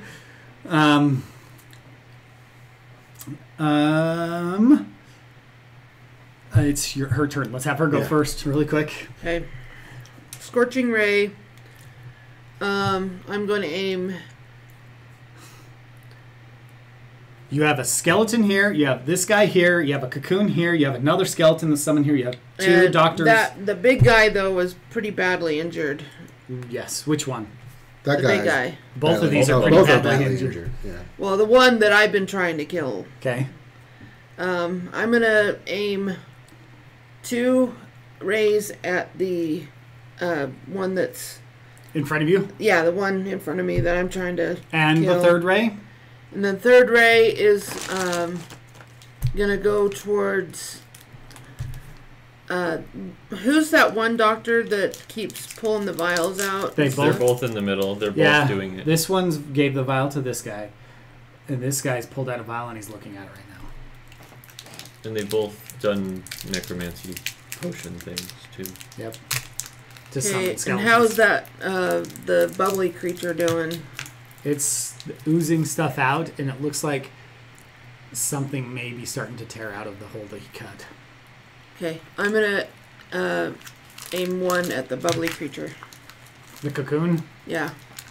So the last one at the cocoon, the first 2 at this guy. Mm-hmm. Okay, roll the first one. 8, 10, 15. Okay. It increased every time.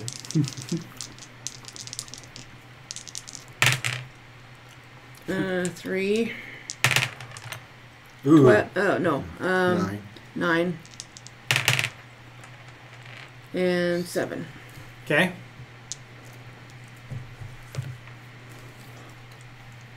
Three, 9, and then a 7, right? Mm-hmm. That's 19. If altogether.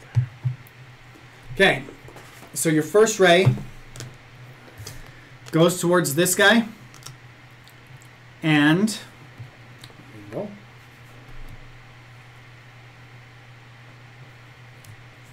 Okay. And you miss. The first ray misses. Okay. I figured. It goes flying over and it flies out the door again because he's straight across from you.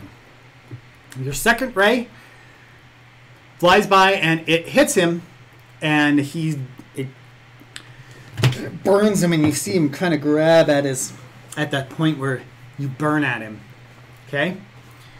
And then your third ray goes over and it hits the cocoon and starts the cocoon, the shell of it, on fire. No longer are any tentacles coming out of the cocoon to cement it like to the ground or whatever. but it's the shells at this edge of it has caught on fire. Does that make sense? Okay. So this skeleton is going to swing and wow, that sucks. I finally roll one. 20. Oh my god. Okay. The skeleton swings, and it doesn't have any weapons, lucky you, with its fist, and clocks you in the side of the head. You take 6 points of damage. How much health do you have? 28 or something like that, or? Well, from our previous thing, I think you had restored. I forgot to reheal. So do you have like 33? Is that what it is? 36. 36. Okay, so you have 30 now. Got more than I do. Normally. Okay. I have low HP, high damage. Yeah. Glass cannon. Yeah, it's a glass cannon. Glass cannon. Okay. We're going to go with your turn. Okay. I'm casting Agonazar's Scorcher. Scorcher, okay. Which is there's no hit. It's just I'm casting a 30 by 5 line of roaring flame, 30 feet long and 5 feet wide. Emanates from direction I choose. Each creature in the line must take a dexterity saving throw, and a creature that. So it's a line you're doing. So it's like a wall of flame. Yeah, it's like a wall of flame, but it's 30 feet. Okay, so you're gonna hit that direction. Yeah, I'm gonna go for the cocoon. Okay. And since it's not moving, there's no saving throw, so I'm just rolling for 3d8 damage. Okay, go ahead. 9, 13. 13 plus 5. Okay. 18. 18. Okay. So you conjure your wall of almost flame, basically, or what is it called again? I'm sorry. It's called Agonazar's Scorcher. You cast Agonazar's Scorcher, Mm-hmm. and it hits the cocoon, and the cocoon pops, Like a pimple? and the juice is on fire, and it sprays everywhere around I appreciate it. I'm in you. that. And I'm in you it. take the blunt of it. You are caked in it. Have you ever watched? Ghostbusters when Slimer slimes them and is that is you. And it's some of it's burning, so it's like burning on you. And so we're gonna say you do take a little bit of damage. Unfortunately, you take 3 points of damage. Son of a bitch. Hold on a second, Yep. guys. Hello. Hey. Think about what you want to do next. What was that? Sorry. Sorry about the charm. It's all good. I'm used to fire. I just don't want to deal with whatever. I'm used to the coming out fire. of I'm a that. feral tiefling. I'm actually from hell, basically. Oh, So do you have any racial resistance to fire? technically, yes. Then? Okay. Yeah, you should. So that probably doesn't do much to you at all. Mm-hmm. Yeah, it says resists to fire. Yeah, I started out as a human 20 years ago, or my character did, but because of such shitty rolls, I ended up with wings and feathered arms and Some green tail hair. and some other things. What yeah. kind of wings? Like feathered wings, or Pretty bat much wings, like, or dragon wings, or big what kind like of the wings like that. wings? Okay, big- so That's pretty much what my character looks like. did you paint that? Yeah. I got some, but I don't have any tools or paint. But this is my character when he grows up. My character is a Yeah, some of these 12-year-old looking boy. Some of these I was able to paint, but since we started collecting more and more, I just haven't had time to paint them. See if he's got one. If not, Jeremy might have one that we can get someone out there because we don't have a key to that door. But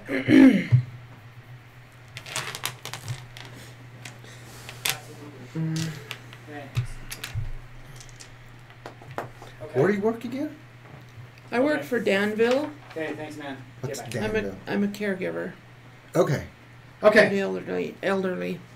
Okay, Like we ready? so it's an assisted living facility? Nope. so. In their home. Oh, gotcha. Okay, we ready? Sorry. That's a high stress job. Can be. Then I am a feral tiefling, so fire is slightly less Damaging to you? Yeah. How much? You only did 3, so. I only did that's 3. what You said. Okay, you're good. You're good.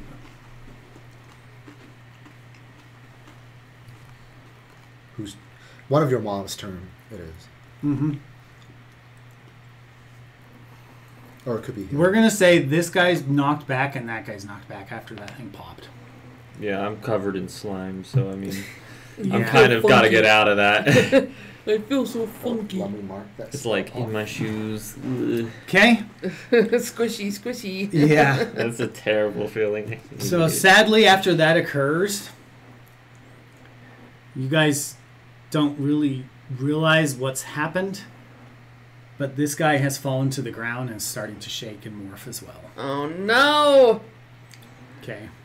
I was gonna do a thunderclaps and then try to shatter the glass that was holding whatever he was about to drink, but that was more immediate, so I went for that. So Okay, this guy we gotta- lunges. This guy lunges towards you, Steph, and he's full-fledgedly going to.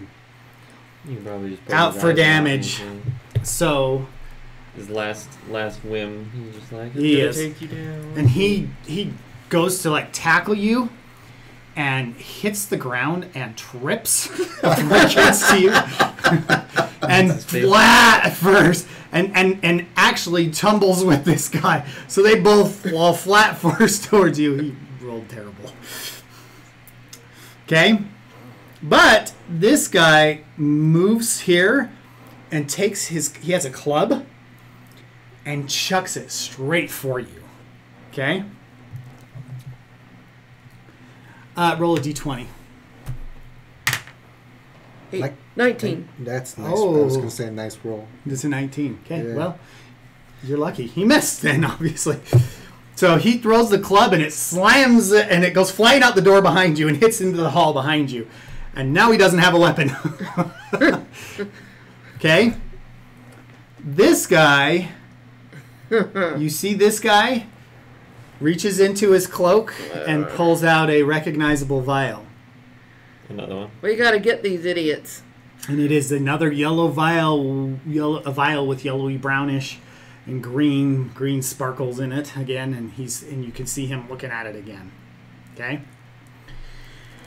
As this thing had burst, all of a sudden out of it crawls a creature this big that is not quite fully developed yet. You could see bone still as it's gross. reaching out and It it reminds me of the fly. yeah, and it's Ew, crinkling, and you can see some of its jaw and its teeth, and it's mute. It's like a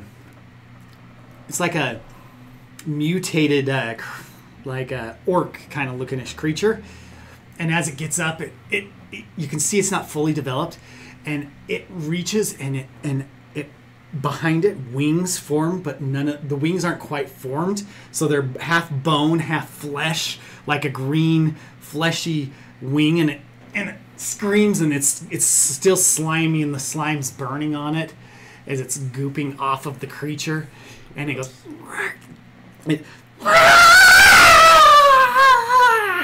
it, as it gets out of the cocoon that you guys have just burst, and from the back of it, on its lower torso, you can see almost like octopus-like tentacles that are kind of halfly developed. Some of them are shorter than others, and some of them are longer. So it's got these wings and these octopus tentacles, and they start to flip and flutter, and you can see it wasn't quite baked yet. Okay. As it stands up to its legs, or it gets out of the cocoon fire, and yeah, that happens. And this guy is just about to drink another vial, and this guy's on the floor cocooning as we speak. Okay, whose turn? So it is Technically, it was your mine. turn, You're right there as that's happening. It's I can right in watch front of you. This through smearing goop. Yeah, off goop my as you're eyes. trying to get it off of you. So, Well, How long does your dashing thing last? yeah, do you have any of that still going on? We could look and see, because if it does last a little longer than one turn. let me check.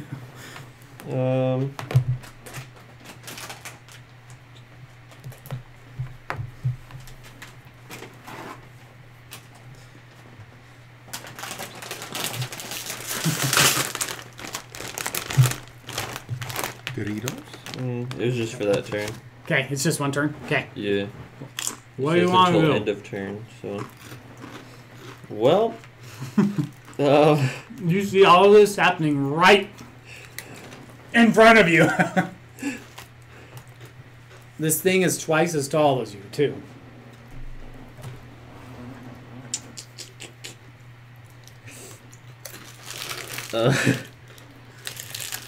That's tough.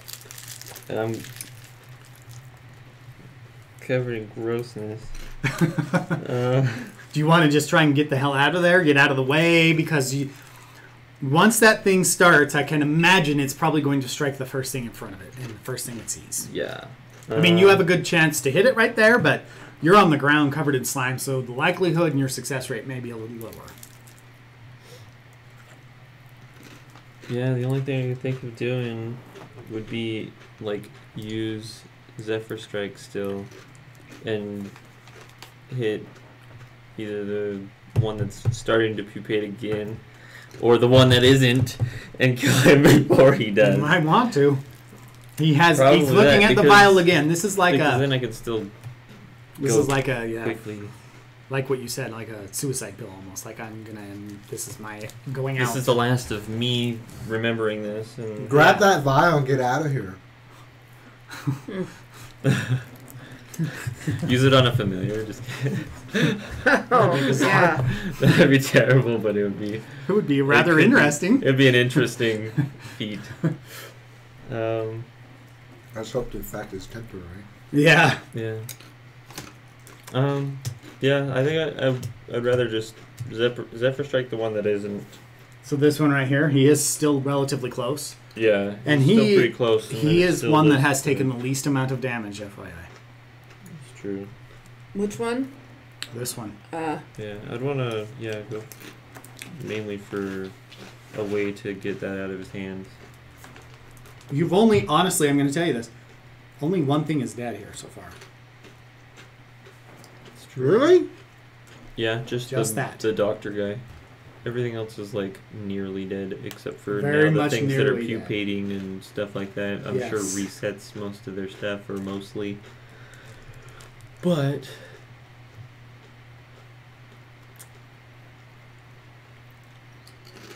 yeah, It's your turn right now. yeah, right? that's Yeah. So you need to decide what you want to do. yeah. I'm gonna Are you going to Zephyr Strike out of there? Are you going to Zephyr Strike this guy? You going to just move? I want to Zephyr Strike the guy with the other This guy? potion. Okay. So, are you going to specifically go for his hand and go for the potion? Or are you just going to strike him and hope to knock it out? Tell me what your thoughts are. What you're after. What your goal is. What you're trying to do. So yeah, Steph's still standing at the door. She still just barely made it in. yeah, with a bunch of guys falling down. They tripped it all over. You got a pile of people in front of you. Yeah. Yeah, I want to like try to chop off his arm. Okay. You're gonna go for his arm, Zephyr Strike. Yeah. It's better than going for the vial because that's a smaller target than the Yeah, yeah. If you like hit like right here, you can get like the whole arm off, and then it still falls. You can't do much damage. Okay. So, yeah, that's what I want to go for.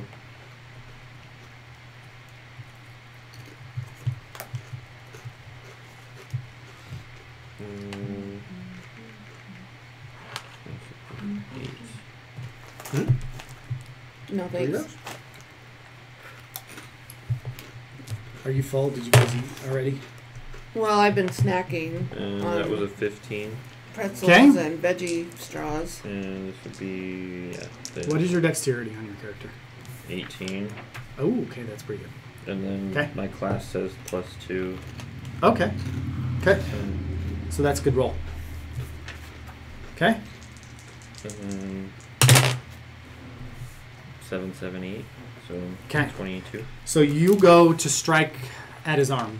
You said Yeah, cut I his just arm want to off. chop his arm off. Okay, so you go to his arm and you Zephyr Strike. You get up, Zephyr Strike, and move right towards him.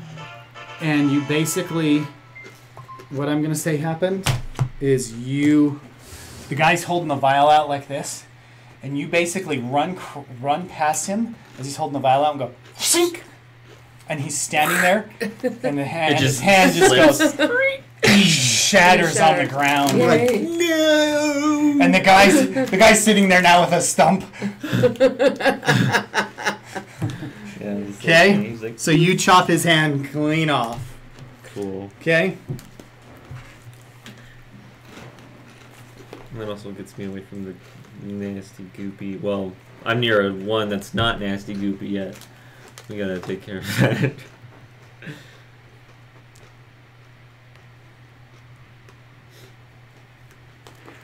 okay. So that's going to put you over here.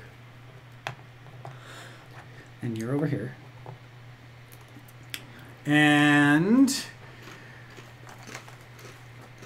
let's see. This guy gets up. Oh no, Well, that's he's the mutating guy. trembling. Yeah, that's the guy who's mutating. Sorry, that guy's dead. And then These I guess guys my start to familiar get up says off to do of. stuff too. Okay, yeah. What do you want your familiar to do?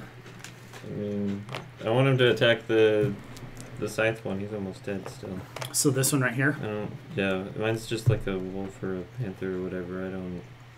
I mean, that guy's got like guts rolling out Yeah. of his Yeah, body. finish him off. So you're gonna have him go attack. Let's Yeah. find out. Let's see how well That it does. also can help save some damage from stuff. Yeah, because he's coming that way. Let's find out what we got here. Okay. That's one less thing to focus for you. Okay. So your spirit pet jumps on the back of this guy and starts gnawing on the inside of him, and he falls forward again, dead. Man, that pet's doing more work than we are. He's killed more things than you guys have. Correct. Okay, so this guy gets up as well. And the place and- is still on fire too. The place is, yes, still on fire. It's Stephanie's turn. Okay. Lightning bolt, and I'm going to aim it like this. Because lightning bolt shoots a line of 100 feet long and 5 feet wide. And that's the direction I want, if I can, So I you're got- going for this guy. well, the anybody line. that's in that line within 5 feet wide. So, Okay. So they may get hit with some arcs. Arcs. Yep. Okay. That's your aim. To try to hit like the other skeleton and the other. Okay, 16. Okay. Yeah, the skeleton and the. And guy it just is chopped the his arm. damage. 8d6. Yep. Cool. Enough of this bullshit. I want these guys dead.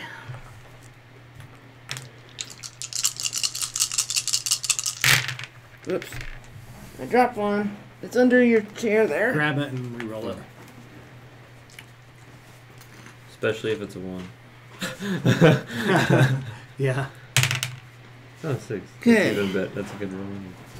What would you run? Let's see, a full 11. Let's see. Oh. 11, 12, 17, 21. 21, 24. 24. Okay. So you go down that direction, and we'll say this skeleton's in the way and that skeleton's in the way, and you can hit that monster there. So we're gonna roll for them. Okay. Okay. So as you go to cast lightning, this guy, right as you finish casting it, steps right out of the way. Fucker. He does. Your arcs of lightning hit that skeleton there. And he takes damage. How much did you say he rolled? 24? Mm-hmm. And he shatters into 2 pieces. Skeleton's just a Skeleton pile of is bones. a pile of bones. Okay? This room And, is super cluttered. and some of the arcs go off and they hit that big winged tentacle-like creature. And let's see what happens there. This mutation of sadness. Oops, wrong one. As it goes to hit him, the creature takes the tentacles and they form at the front of it as the lightning bolt hits, and the tentacles hit the lightning bolt hits the tentacles, and the tentacles arc and the creature deflects the lightning bolt off to he rolled a 20 off of it, like almost like it saw it coming and went and pushed it away from itself. And then the creature starts to step this direction. How could the lightning bolt not hit the big guy that I've been aiming for? Because he rolled a 20. He dodged your lightning bolt. Not that guy. This guy. You said this direction. Yeah, but There is a it's skeleton. in a 5 foot wide. And there is a skeleton right in it that was in front. Because this guy right here is right in front of me. Are you aiming it this way or No. this way? Like, it was hard to. You can't hit everything. You don't hit everything. You get to choose. I mean, how big you is said this way. room? How big is this room? Not Because- that big, actually. No, not that big, but I would say it's almost the size of the 3 rooms, maybe not quite as big, with obviously no walls in here. And maybe to the hallway in length. It's Because definitely a lot longer of Yes, a room than it it's is a wider wide. room. Or, yeah. And you said this direction. Right. To try to hit, like, most of things. Yeah. well, how?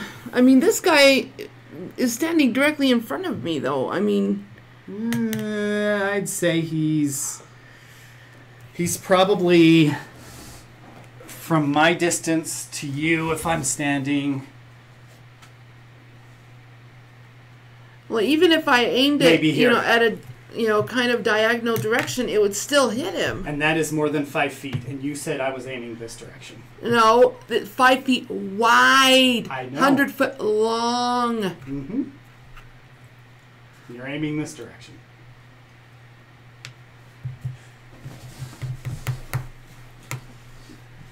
Whatever. Okay, who's next?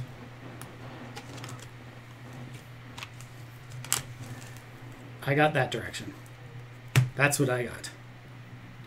You should have said I want to aim it so that I'm hitting this one, and that one, and then maybe I was trying to show you, but it's so far away. With a pencil, it's kind of hard. Well, that's where you aimed. Fine, whatever. Let's just continue. So you were trying to hit 1, 2, 3, 4, 5 people? Well, yeah, if they were in the way of the lightning. You hit this guy, you knocked him out. You would have hit him, and you would have hit him. You were, in my mind, you were aiming for the 3. Okay, continue. Okay. You cut that guy's hand off. This guy's dead. So she starts the round, right?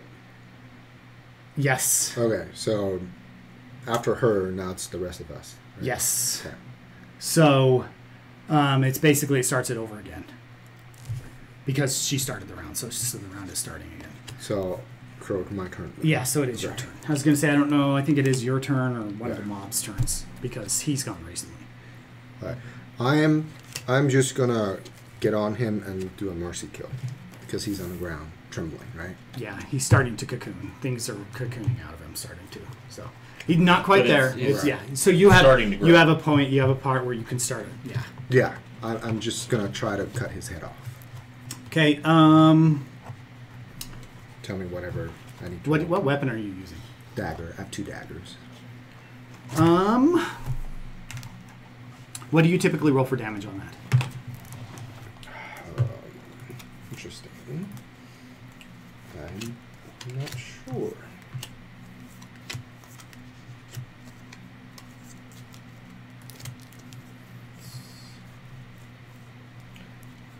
Weapons is what page is weapon?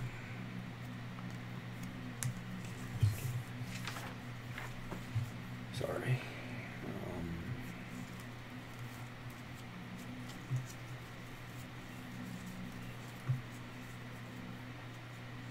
Do you have a rule book on you that has weapons and stuff? Player's hand guide? Yeah.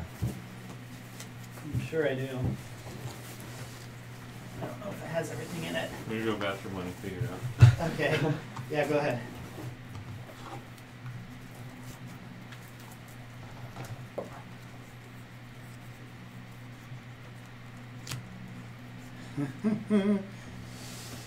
Where's weapons? I wish you would have told me what you were aiming at. Because then I would have told you. Doesn't matter. I'm fine. Okay. I mean, it is what it is.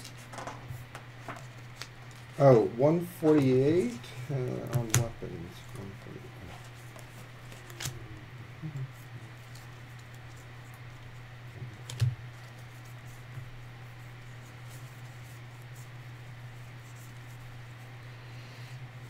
Ah, here we are.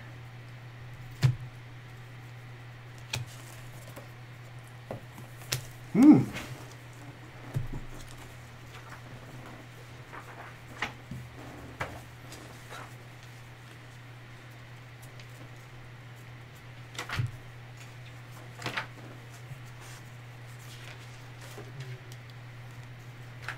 Okay, here we go. Weapons, dagger. Dagger is 1d4 piercing as a dagger. So actually, I won't be doing that. And it's piercing? Yeah, I don't know how cutting it is, yeah. yeah. So instead, I'm just gonna go for maximum damage. I'm just gonna cast a firebolt. Okay. I'm going to roll to cast. 9 plus 8 is 17. Does that hit? 9 plus 8 is 17? Oh, 6. Oh, it is. 18. 9 plus 8 is 17. Yeah, Yeah, 17. okay. Well, I thought that was a 6. Sorry. Oh, no. I was thinking 6 Dot. plus 8. Yeah. Okay. 17. Does it hit? He's on the ground. Oh, yeah. You hit. Okay. So it's a 2d10. 8 plus 7 is a 15 plus 5 is a 20 points. Okay. You strike him and you see him start to burn and writhe, and you can see it slowed down the pupation process, Okay. but it he's you can see it does still start to look like it's moving. Okay. He's not dead yet. Okay. Okay. Yep. That's my round though. So. Okay. So the skeleton is going to strike at Stephanie again. That dodged. Wow. Crazy, incredible. Like now you're rolling really good, and before No, like I roll a 2. Oh. And I You roll either really I've- well or it's a 20. I've rolled really I rolled really shitty. So It's good or he either goes 20. to strike at Stephanie and he misses again because he's terrible. He's good Okay. at dodging, but terrible at hitting. Okay, and this guy. Let me see which health he has.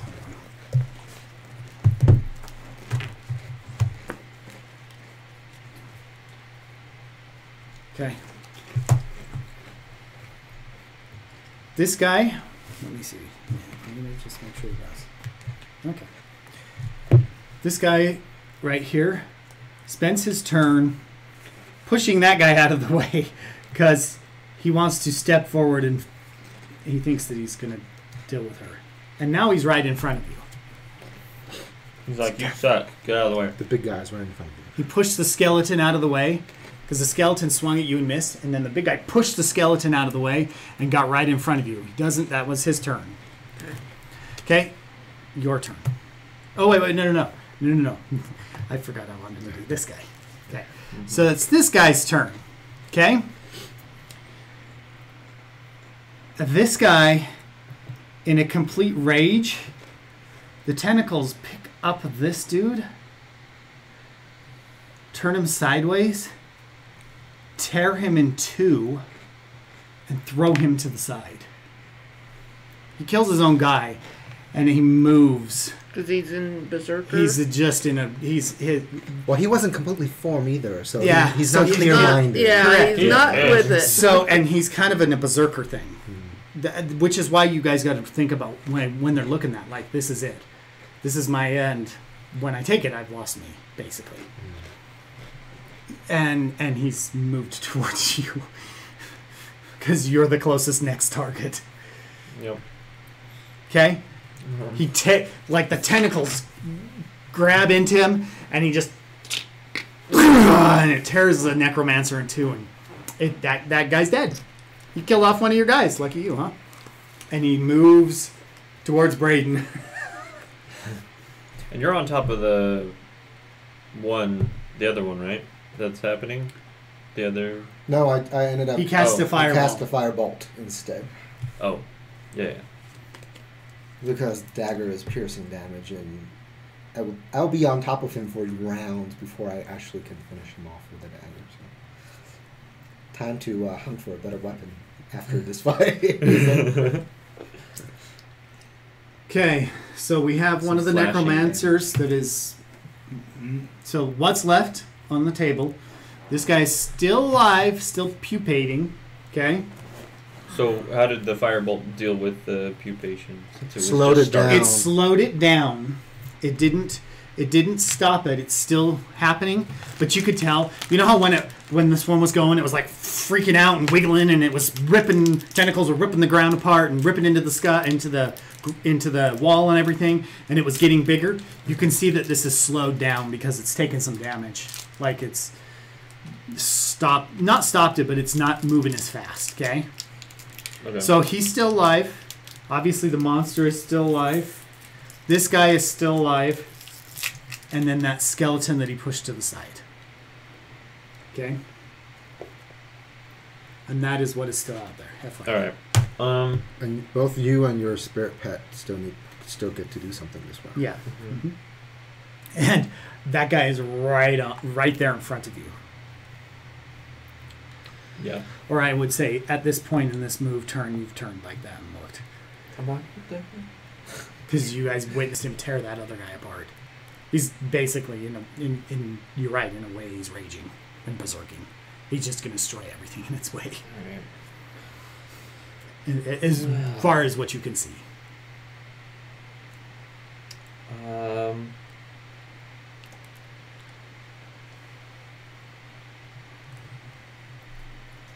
most of the stuff generally I would do is still just Zephyr striking around. So you're trying to get out of there? Is that It's like kind of what your thoughts are? Easy movement with damage. Yeah. It's like making it hard for me to get hit kind of thing.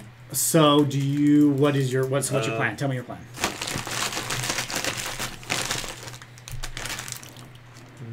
Apple? No? Sure. Yeah. Which one? Or do you want all this? Yeah. You're like, all this. Okay. I want to deal damage to the other one. I like just the get to the grape other ones. side. Grapes are my Deal Where I- damage to the pupating one. The pupating one. Okay. And go like in the direction to where my pet is. Okay, so you're going to do Zephyr Strike, or are you just going to Yeah. strike? Okay. It's a level 1. It's like Okay, go ahead and roll for... let's just roll for damage. I don't think you really need to roll for hitting because it's sitting there. yeah. Okay. 12. And So you're smart and get the hell out of there. Whong! yeah. And you strike it. And as you strike, you cut along the side of it. And it starts to leak, not as much. It starts to leak. And the thing was shaking before, went on fire a little bit. Stop shaking. Cool. You killed it. Is it no aura coming out of it anymore? You can't see an aura of life anymore. Okay. Stopped it before it was able to create much. Pubate, yep. And then, since my pet, might as well go after. Skeleton? Skeleton or that. Or that. Um, That's all that's left. Just 3 things now. I'll have it go after the creature. The big one. Jump on its back. Okay, let's find out. Okay. Not bad. So it goes and it jumps on this thing and it starts to like bite at one of the tentacles and it rips one of the tentacles right off. Sweet. Okay? How many That ain't tentacles gonna do make you it actually happy. have? But as it happens, it throws your creature back a little bit, so your creature takes a little bit of damage as it gets thrown. Makes But it's done some damage, cool. and that happens, and it turns its attention this direction. Because of it.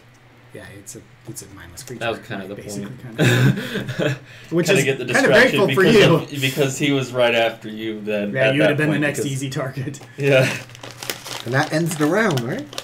Or Let's see. or yeah, Yeah, because then there's the 'Cause, skeleton yeah. and the big Yeah, guy they need all to did go something. technically because of this. he knocked him out of the way. Yeah, this that was its round.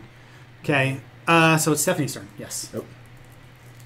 Okay, burning hands at the big guy, the one that guy in front of me. This one. Yep, one the that's one that right I've been on trying to kill all along. Die, you sucker! Oh yeah, right. Figures.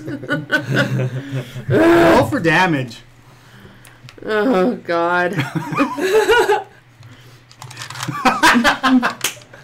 A 1. I love it. Critical fail.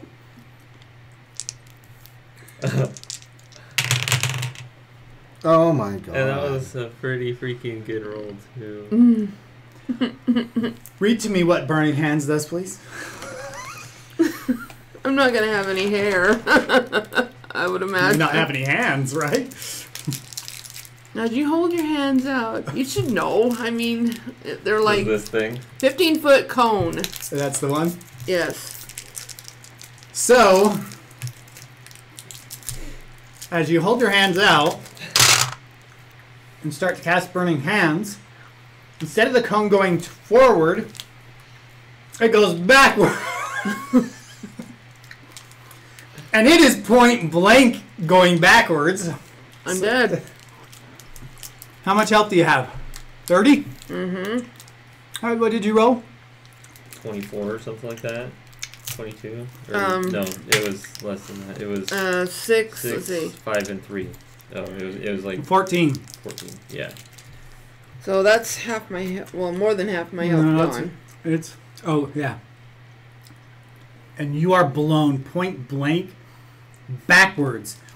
You go flying backwards through the door, through the hall, and you slam into the back of the wall and you fall to the ground. Whoops.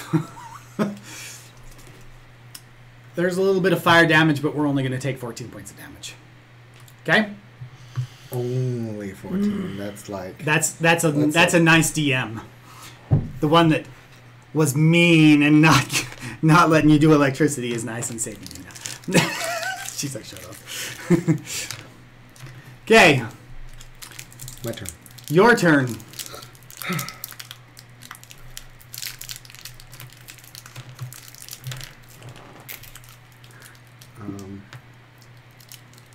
I'm gonna go for that guy. Okay. Yeah, let's keep distracting him, making him turn around a lot.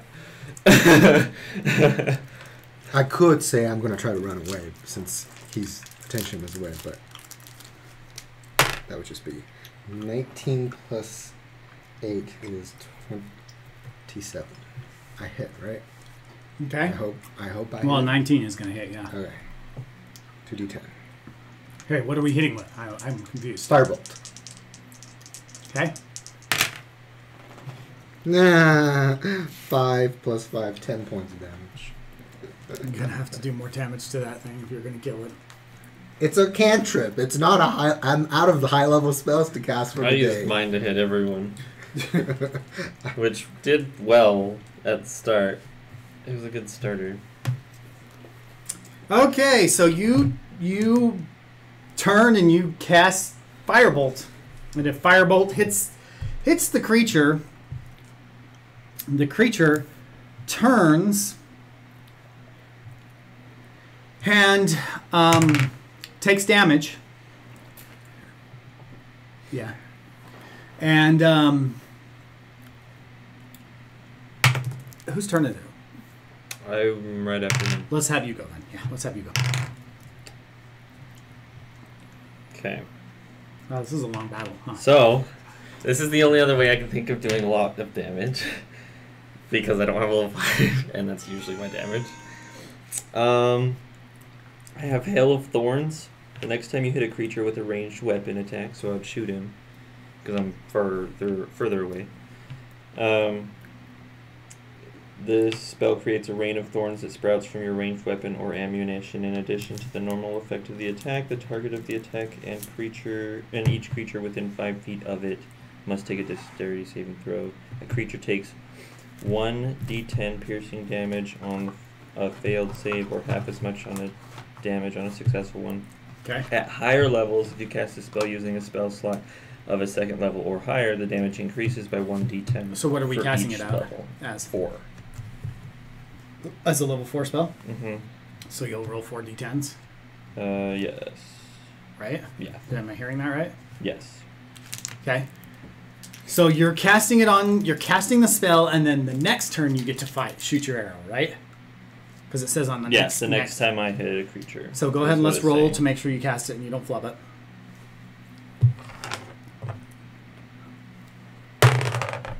No. Oh boy. It was almost a 20. Two. Okay, so you begin to cast Hell of Thorns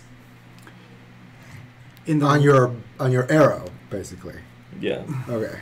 and you begin to cast Hell of Thorns on your arrow, and your arrow pops out of your hands, okay? And it falls to the ground, and it begins to shake, and it begins to spin around and pop on the ground and bounce up in the air.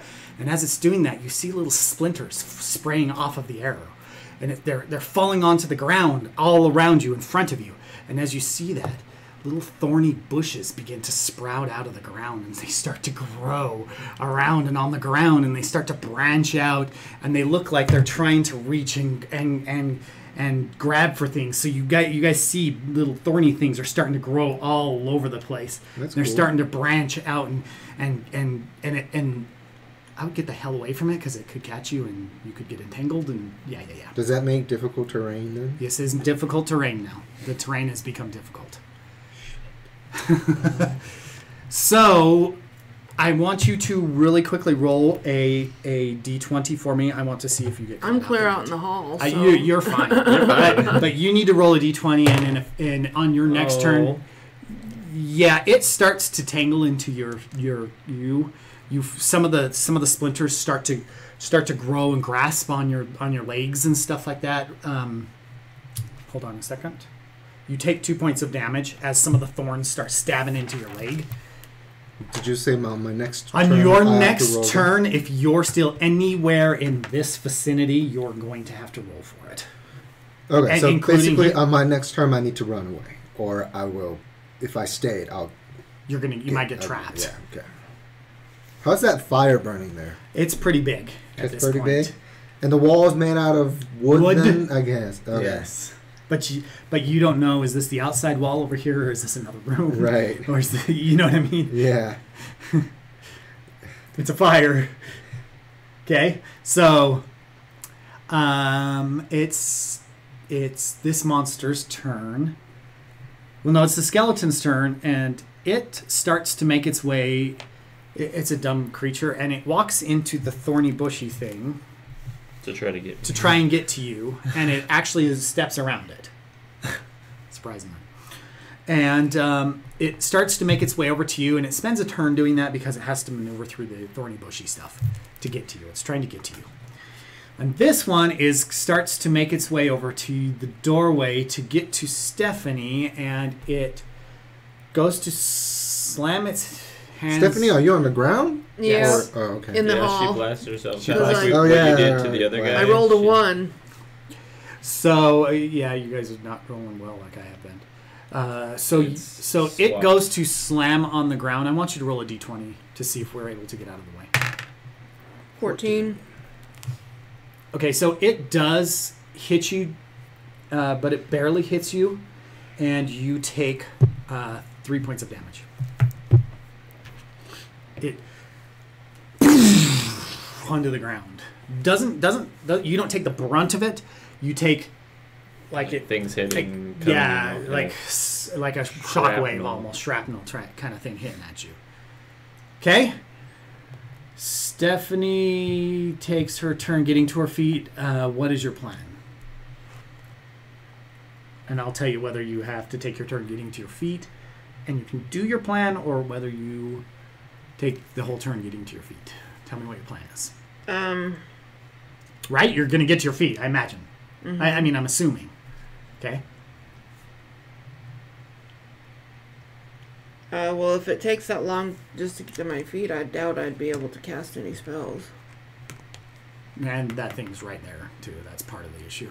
Try to. Remember, you've really damaged the shit out of it. Do you have any Try spells to. like low level, like a Well, quickie? yeah, I mean that's What's a what I low-level was trying quickie? to. That's why I was trying to cast Burning Hands because it's a cantrip. Okay, do it. Let's see what happens. Don't roll a 1. 13. Okay. Roll for damage. 38. Steven's like, 36. we've got to get these people down. What was that? 6, 12. It is the 13. She rolled a 13 and GoPro? a 13. Must be too hot. So we're gonna have to return back on. Give it a second. Ooh, let me check on the temperature. AC might not be on. It is hot in here. I don't know about you guys, but I'm toasty. I mean, my feet are freezing, but I'm hot. Mm-hmm. I'm warm. Yeah. That's pretty normal. My for me. my face feels hot, so usually if But I will turn it down. I get It's only 72 degrees, but I'm gonna turn on AC lower just to bring a little bit of coolness. Okay, we'll probably after this fight is done, we'll take a break, let stuff cool down a little bit. Yep. Get some food or something. Order some food or something. Okay, so sorry, I know it's a break in the file, but and it's frozen again. Camera off.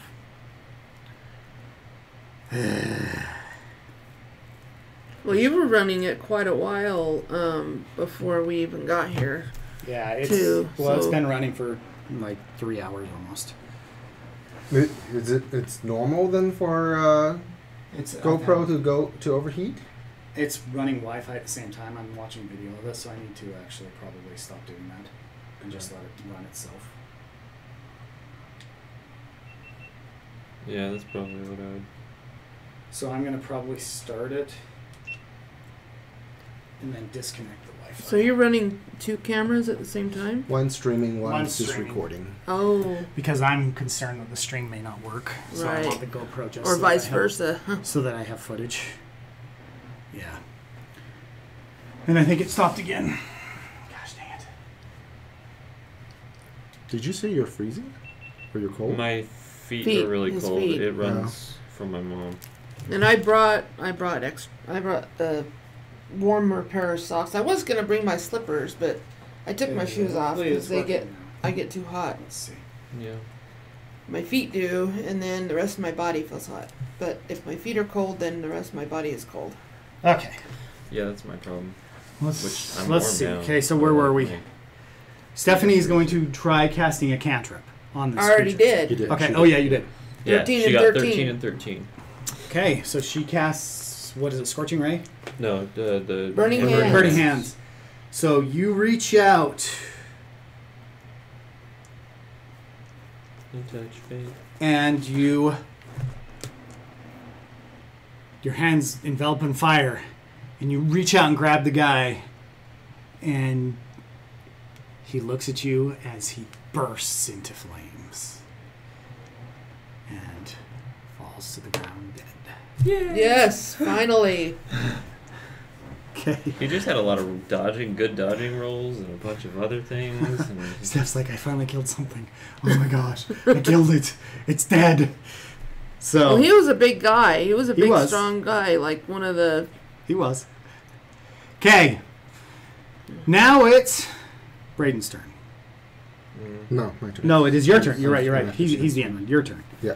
Okay, so I'm the you end need to tell me what you're going to do. Do you spend a turn getting away and maybe casting something small and quick? Or do we stand there and roll to see if you're able to avoid the vines as you cast something bigger? Remember, he's right there too. Would I be able to cast a cantrip and move at the same time, or can I only do one or the other? I will. like short hops. I will allow you to move a small distance and cast a cantrip. Okay, I hop backwards while casting a cantrip. Like here. Yeah. Okay. Yeah, a little like Go ahead and roll to Ocarina of cast. Time What do drop. we? What do we? Yeah. What do we? Yeah. What do we? Firebolt. again. Firebolt.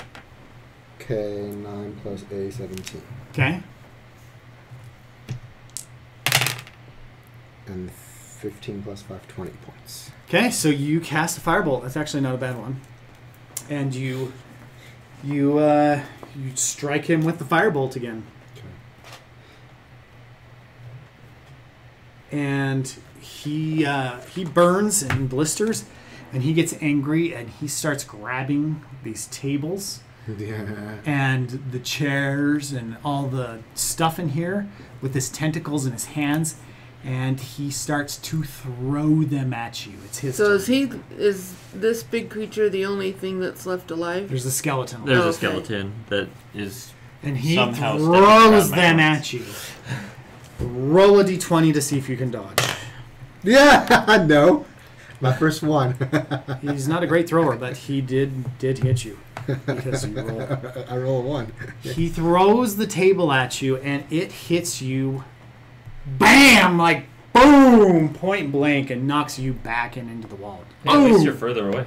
Yeah, he does. Now he's after me. And you take, holy cow, really? God damn. I am a terrible roller. I need to restart this thing. You take 1 point of damage. Jesus Christ. Okay. Apply changes. Okay, it is your turn. All right. And then the skeletons, and then it'll be Stephanie's again. Yeah. Do you know what you're doing next? Mm-hmm. Okay. Well, Doggy, go attack him. Gonna stick your pad on him again? Yeah, might as well. Okay. I mean, yeah, Whew. Do you feel the cold air now? Feels better, yeah. I can feel it. Okay. That's so sick. How do I roll that wonderful of a roll and a 1 for damage? It just boggles me. Well, maybe you should use physical die instead of the computer. Yeah, but you guys aren't supposed to know what I'm rolling.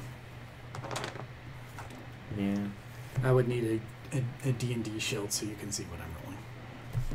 Wait, you don't have a D&D shield? I do. No. Well, You remember my old one. Mm-hmm. Okay, so your doggy goes to attack, and he lands and maneuvers and does some amazing footwork, but only nibbles at his ear and then falls off. He really does an amazing footwork. Like, he dodges every damn thing that could come at it, but only nibbles at his ear. And the creature, "Ooh, ooh, ooh, ooh." that's funny.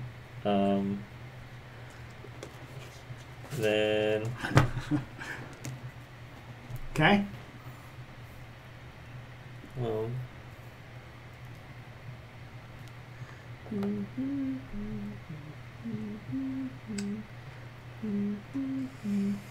I'm gonna put a hunter's mark on it, so that way I can start dealing more damage every time I hit. Okay. Hopefully that. You're a little late in the game, but why not? I mean, he still has plenty. He does have some health here. I will tell you that he does. Yeah. How much more bonus does that give you? an extra D6, and if I hit with Zephyr Strike, that's more D6. Or Okay. D, Let's what, roll to see if you get a D8s, hunter's mark on D6? him. D20. 11.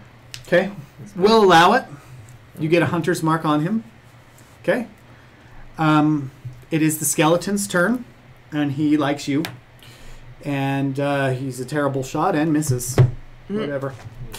He goes to swing and trips and falls down into this thorny stuff, and Good thing he's a skeleton. yeah, the thorny stuff doesn't really do much, but it engulfs him a little bit, and he's kind of fighting getting out of this stuff. Yeah, I have bodies in front of me. And actually, you need to roll to see how you do Oh. on saving against it again. So let's roll a d20. Okay? Not very good. No. You take 2 points of damage. It actually entangles you this time. Well, it entangled you last time. Take 2 points of damage. The thorns are digging into your sides and into your legs and stuff. Okay. And did we finish the round? We did. It is Steph's Stephanie's turn. turn. What are we doing, Steph? Are you getting out of this hallway? Okay. Yeah, I am gonna go back into the doorway, and I'm aiming for the big creature right there. Fireball. Okay. What level's Ooh. fireball? Level 3. Okay. Read me the damage. It's 8d6, I think. Yeah, 8d6. Okay. Let's roll to see if we've got it. Okay. 11. Okay. At least it's not a 1. Okay. It's 2 blocks. It's 2 months. Okay. Go ahead. You got sneak eyes.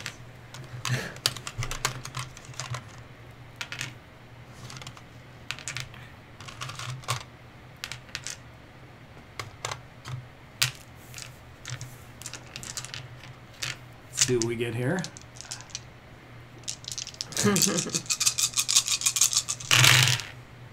Ooh. Those are pretty big. Yeah, that is an Oh my awesome God. roll. Wow. Let's see. 6, 10. No. Or- 11. Wait, 11. 11. 15. That's 15. Oh, wait. Yeah. Just keep Yeah. putting them over there. I've Yeah, got just it. put 15. 15. 18. 23. What is that? I can't see what it is. 29. 29. 39. Okay. So you cast Fireball. That is a huge kaboom. Yeah, it is a good kaboom. Very good kaboom. Yeah, get me. And your cinch these fireball- thorns, buddy. Forms. You go. And the ball forms like the size of the fire starter one. It's a good one. And it goes. And it hits him. Lands in it. And it blows him back. And he slams into the wall and shatters, breaks some of the wall down. And this is an outside wall. And and he's on fire, and he's screaming, and the few tentacles that he has left are throbbing everywhere, and his bat wing is, and it's a bony bat wing, so there's not a lot to burn, but he is still alive. But that tingly flesh is melting now. It It's is. He is gross. on fire, and he is screaming. Okay, he's on the ground. Does that do anything with the thorns? Some of the thorns in this area have stopped growing and they're burning. Okay. So if you got into that area, they would be okay. You'd be okay. So it is your turn. I'll get up. Okay, you're getting up. And he's on the ground, and their table's still in the way, so he's not a very good obstructed You could try casting something small and see if you could get to him, or if you want to maneuver over there and spend a turn getting up and moving over there, Nope, you can I'm do just going that. to cast Fireball. Okay. A little bit counts. 19. Yeah, that's actually a good cast. You're good aim. 11 plus 5. 15. Okay, so you do cast Firebolt and you do hit him. And he's very weakened, and you happen to hit him.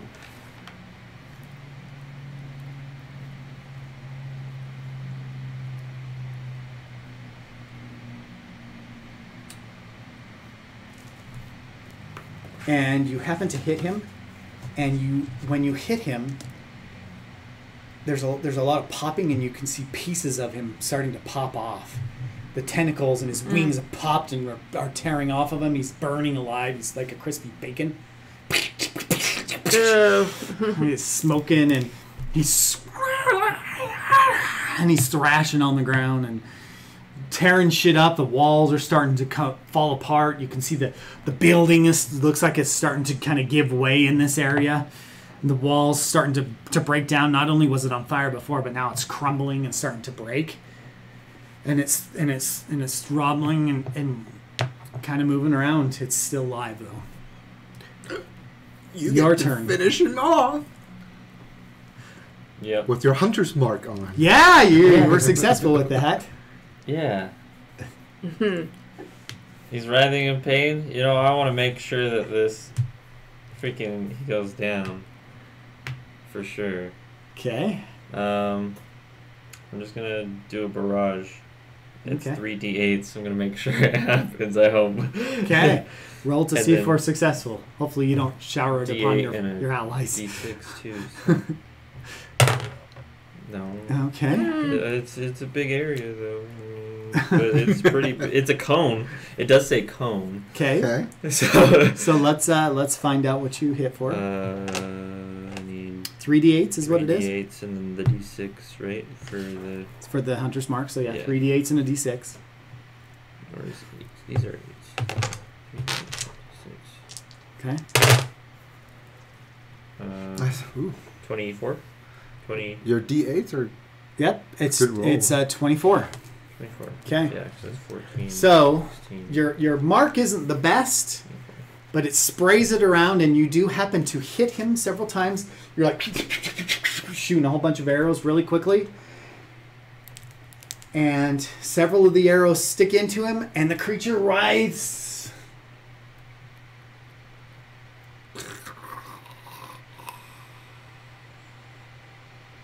Dead?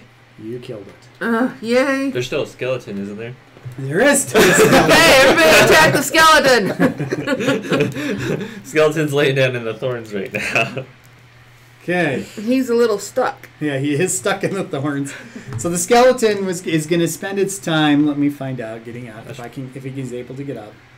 Spending its turn getting up out of the thorns, and that's where we're at. That's where the skeleton has gone. That ends that turn. Now it is your turn. Finish him off. Are you going to finish this? Are you going to end this fight? Yes. Let's see what we got here. Okay.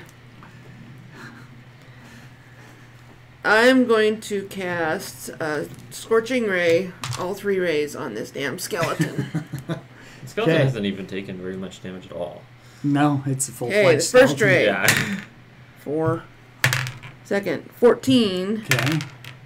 2. Oh, I was on that 20 One good and it one. rolled right over. See, what was it? What would you like to play next? 2d6. I'm playing something? It's so weird that she answers to so many weird things. Like, It's your company. What the hell, man? 9. 9. You're like, not my company. What company? Figures the good one. 9 good plus roll. 6. 9, 6, and what else? 9, 6, and 7. the good roll was the 6. It happens. So your first ray goes by and it lands near the ground by him and starts some of the thorns on fire. There's a lot of smoke in here, by the way, because there's a large amount of fire going on. And the next ray hits the skeleton. Or no, the next ray. Yeah, the next ray hits the skeleton. The 2 was the last roll, right? Mm-hmm. The next ray hits the skeleton, and that one was for 6, right? 7. 7. Okay. And the skeleton makes some clattering noise and fumbles a little bit. And then the 2, the ray starts to go towards him, and then it curves and ends up hitting the wall over here. And it starts the wall on fire. Not that that matters. Everything else is already on fire pretty much. Yeah. So But we do have 2 open ways because there's one that just cracked open and we have Yeah, a there's door. So a it's door kind here of and helping a the smoke go that way opening and- instead. yeah, it's smoke is escaping more like that. Okay, so it is your turn. Firebolt. Okay. 8 plus 8, 16. Okay. And 15 plus 5 is 20. Okay, so you cast Firebolt at the skeleton. And the firebolt goes towards him, and the skeleton shatters into smoldering pieces. Yay! Da, da, da, da, Loot! da, da, da, da. Loot! You Yes. finally got it. Loot! Let's get out of here. Loot! Is there any loot on those Loot. two guys? There's a lot of things on fire. Loot. You want to spend the time? No, I want to am- loot the big guy right here. I'm Find out actually what's running on out him. to where the doorway where they came in at. So. You're gonna get out of there. Yes, yeah, I'm because the gonna get building out of is on there. fire, and you're probably attracting people at this point. Yeah. You can loot. It's okay if you want to, but you're risking things. I'm just gonna hurry and see if See if there's you can anything rifle on. through him. Yeah. I mean, it's on the way for me to getting out that way, so I might as well loot the one in front of me. So this one here yeah. too. and Okay, then The So side you I'll- guy. guys, I'll head you out go this to door. loot. You go to loot through him, and you notice he's only got maybe a pair of pants on, because he's taken his cloak and everything off because it all caught on fire. Remember? Right. Yeah. So you hurry and meticulously try to loot through him, and you find a little bit of pocket change in him and a small dagger. So you find about 5 silver and a regular dagger. Okay. Okay, what are you doing? Are you going to do the same? Yeah, the To this looting guy right the here. scythe guy. Okay, that guy still has his cloak on him. So you look inside there, and you can see in his cloak, he's got a couple cards on him. Cards, like playing cards. And he has 3 silver in his pockets. So 3 silver and 2 cards. Okay. 2 playing cards. They have some writing on the playing cards, but you don't have time to read it and look. You just want to get Just out. grabbed him and go. I'm gonna go look for my stuff. So you're gonna come in through here and look for your stuff. Yeah, I'm gonna unmerge and then look for my stuff. So you're gonna unmerge. Okay, there you go. And you're gonna come look through your stuff. Yeah, As they're 'cause looting you were and just looking. in your underwear And t-shirt. and a And t-shirt. he gave me a t-shirt. And a t-shirt. Yeah, I did. I gave you a t-shirt. So are you going to start going through all the rooms, or how are you going to do this? Because remember, Yeah, where's that outside?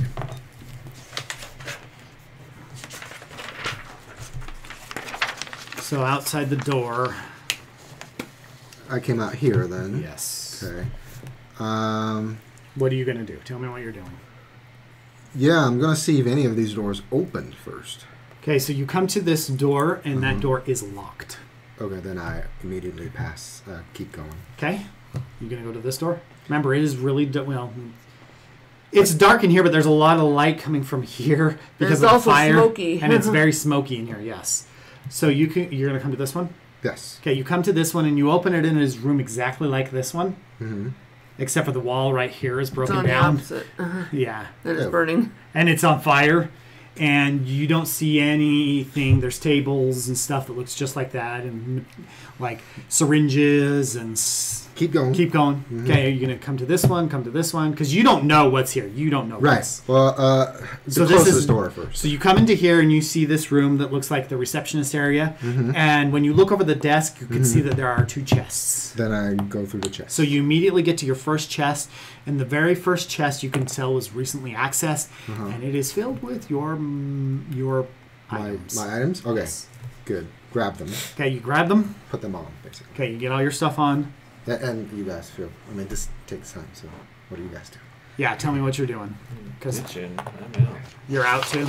Tell me where you're going, because let me fold. Yeah, this. I'm gonna head out the back door, Let me fold this so you can kind of see. the This one is- that's nearest to the exit outside. This one. With This is smoke. blown up though, so obviously. But. Um, So you're going out this door. Mm-hmm. Okay. You coming this I'm way? right next to. Yeah, I'm right. I'm just. Gonna Yeah, go you're that way. right here. So. That's- So yeah. you're coming You're coming the direction he went. Yeah. Okay. So you're coming this way. You're Yeah. probably about here when he's about in here, just rifling through his stuff, and your cat's just standing on top of the counter. Yeah. I figure I'd follow the. So you get in here by the time he's This- got all of his stuff he's putting on. Yeah. Okay. You're out of that. You're out. I'm just gonna wait. I'm just. So gonna you're out wait. there. You can see there's a bunch of town folk that are grabbing pills. They're gonna try. Looks like they're trying to get the fire put out. They can see the creature, and some of them are screaming and gasping, and they're looking at you, going, "What's happening? What's going on?" we had some trouble with these particular creatures, and I took care of them with a bunch of my friends. So the evil creatures are dead, but the building is burning. So I'm gonna try and help, Putting put the it out. fire out, but it's feeble at this point. Yeah, it's engulfing. The building is catching on fire very quickly. At this point, it would be really difficult to put it out with buckets. Okay. I'm gonna search But for I the want other to chest at least, afterwards. show that I want to help. Okay, so you start searching through the other chest, and you find. I choose. You find. Oh, sorry. I thought you were saying you found Haichu. I'm like, no, you don't find Haichu in there. You find some papers that have some writing on it in a foreign language that you don't recognize. Huh. And then it has, at the bottom of it, in the corner of it, what looks like the symbol for the money in this area. Like a gill symbol or a dollar symbol, basically. Mm-hmm. Basically saying almost like a contract for hire. Like similar, you're used to seeing stuff like this. Mm-hmm. So it's similar of a contract for assassination or something like the that. Dark Brotherhood. But you can't recognize any of the writing. It doesn't look like it's in a language. It's not in a language you understand. That's fine. And as you look through it, you also see 3 vials. One of them is the exact same vial that turned this guy. You recognize it. Ask, is there any? Did we see any? And the other 2 are one of them is a black clear liquid, and the other one is a tinged green liquid, a greenish liquid. It's very similar to a liquid you're familiar with. Looks similar. What was the second vial? So the second vial is a black liquid, and then the other vial is a green tinged liquid. And that's it. There's the contracts, and the 3 vials are the only thing in that other chest. And the other chest has your material. Your This is the stuff. entrance, right? Yes. What's right there? That's a door. I want to check the door. Might as well. Okay, so that door is locked as well. Okay, so both the doors to what that would room you would are seem locked. the room would Yes. be locked. All right. Yeah, just remember the building's still burning. Yes. Oh yeah, absolutely. I am exiting. Hey, you guys gonna be done yet? So do you go towards the front of it? Pally, are you in there? Pally? Oh, he's Pally. Ah! You I remembered remembered. this time. You watched the video and watched you mess up on it so many times you remember. I'm glad you did. I just figured a way to remember it, so Yeah. instead of Phil. Phil. Phil. It's definitely not Phil. Is that door locked or unlocked? Whatever. Hold on one second. Yep. Yeah, I was gonna say you're right next to a room, or a door to something. Who knows? The boss might be sitting in there. Yeah, it's possible. The door's locked. Door's locked? The door's locked. You can try and pick it if you'd like, but I don't know how Nope. much time you want to spend on it. Kick it down. Nope. You're out. Oh yeah. Next Saber, let's get out of here. Yeah, let's. So you guys exit. I'm gonna So I follow. imagine you've gone around. Mm-hmm. Yeah. Okay, and you meet them at the entrance. Yeah, I'm gonna follow. The building's on fire. The town is kind of running amok, trying to figure out what they're going to do to contain the fire to make sure it doesn't go around.